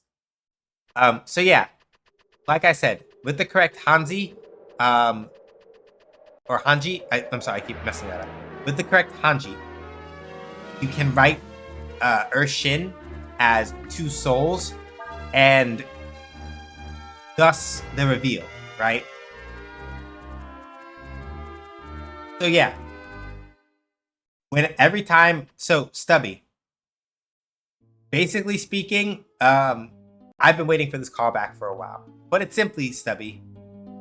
Pick up the phone because you fucking called it. You remember way back in one of the earlier streams where you're like... Remember when you were doing one of the earlier streams where you're like, huh? Talking about herself in the third person. Huh. What's up with that? You basically figured out the twist to some extent. You figured it out well before it actually got addressed in the game. So good job, you. Proud of yourself. I mean that seriously. You figured it out. You figured it out at least in part well before we actually got to it. So good stuff. Yeah, starting with this game first, the first play for me is the best play for me. I love Urshin so much. Yeah. So yeah. We will, the next time that we do Breath of Fire 4, which is next Sunday, 5 p.m. Eastern time, that is, I was just trying to figure out if there's a character we couldn't see. I mean, technically, we couldn't see her, so you weren't wrong. So yeah, next time we play Breath of Fire will be next Sunday, 5 p.m. Eastern time. We'll go check out the Yorai Shrine and all that other stuff and see what's going on. Thanks for streaming. I'm really loving the year Breath of Fire. Yeah, I'm happy I chose to do this. Even though we're not going to be playing Dragon Quarter, I think the first 4 games provide a pretty good image of sort of how the franchise has evolved. And for my part, yeah, like I said, 3 and 4 are running neck and neck for my favorite out of the 4 Breath of Fire games that I've played so far. I'm here for it, and I'm enjoying it. And I'm happy everybody else is enjoying it as well. Other stream stuff. Wednesday, 6 p.m. Eastern time. I'm working on more Shoot Lancer stuff, probably. If I'm not working on Shoot Lancer, I'll be working on Viral Core Busters or something else. Get my feet wet with something and sort of find out some stuff and things like that. That's the plan, right? Next Friday at 6 p.m. Eastern time, this upcoming Friday at 6 p.m. Eastern time, I don't really know what we'll play. We could play Street Fighter. It's not going to be Guilty Gear, probably. It might be Street Fighter. It might be KOF. I don't know. I'll see what I feel like. I might just spin the wheel and decide on what game to play that way. I know at some point during June, we are absolutely playing DNF Duel again, even though it might be hard to get games because Nen Master's coming out for DNF Duel. So at some point, we're playing DNF Duel this month. So please look forward to it. And yeah, all I got are links for right now. So things and stuff before we go find somebody to go hang out with. Also, thank you, Cal. We are going to go raid somebody. So if you can't stick around for the raid, even if you just lurk with the raid, I'd appreciate it. Game analysis and design articles I do over at co-host. I have some past game design articles up on Medium. If you would like to check out VODs of the previous year Breath of Fire streams or just other streams that I've done, go to youtube.com/@SJHSaysGames. I'm over there. Ko-Fi, if you want to support me in the stream but don't want to give money to Amazon and Jeff Bezos, then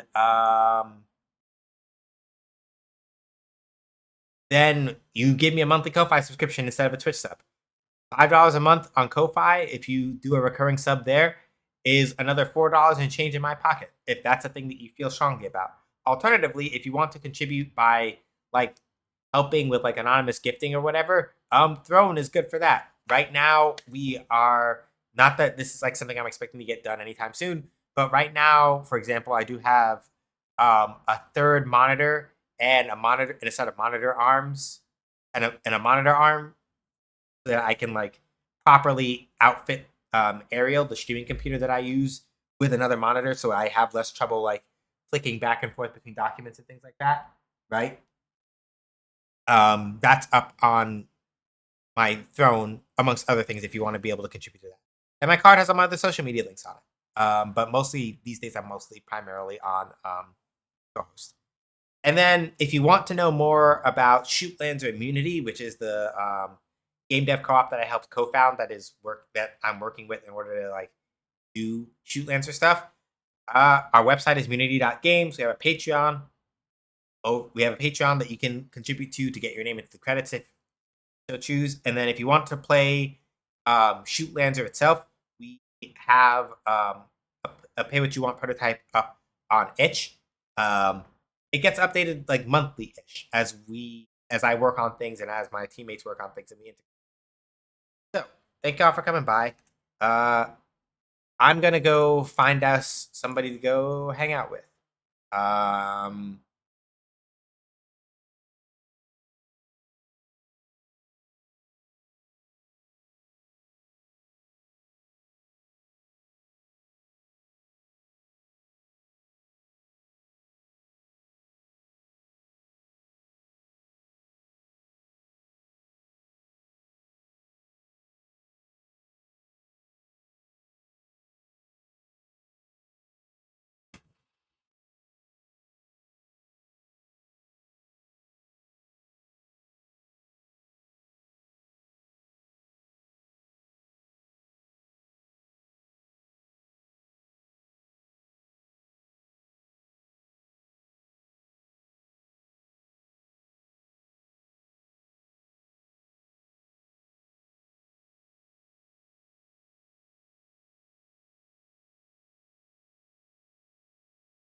Okay, hang on a second. Sorry, having a brain fart. I stopped to go look at a thing, forgot what I was doing and where I was looking for, and then remembered very suddenly. I am easily distractible, and that hurts. Okay, let's see. Oh, I know where we're going. I know where we're going. I know exactly where we're going. I know straight where we are going. No question. No doubt. Let me just make sure that they're still online first. Make sure. Hopefully I did not miss them. I think we still have time. So here's the deal. They have only recently come back to streaming. We're gonna go hang out with Orion. We're gonna go hang out with Orion D Black. Currently they are playing. Currently they are playing Hades 2. So if you've been avoiding that because you're like, I want to play it when it gets out of early access or whatever, all good. You may not want to come along for this raid, but we're going to go hang out with Orion D Black because they're playing Hades. And I want to help support them as they are getting their feedback under them with streaming and stuff. We are here. We are here for Friends of the Gauge Gang. So give them an SJH does raids when we get in there. Like so. Throw in however many emotes you want on there. Don't have to be my emotes, whatever you like. Just bring the hype. Let them know who sent you.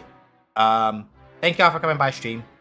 Stay safe, wash your hands, wear a mask, don't go outside if you don't have to. Be excellent to each other. We're not too bigots, racist, TERFs, sexists. Anti-queer folks, especially not this month, because it's fucking Pride. Happy Pride.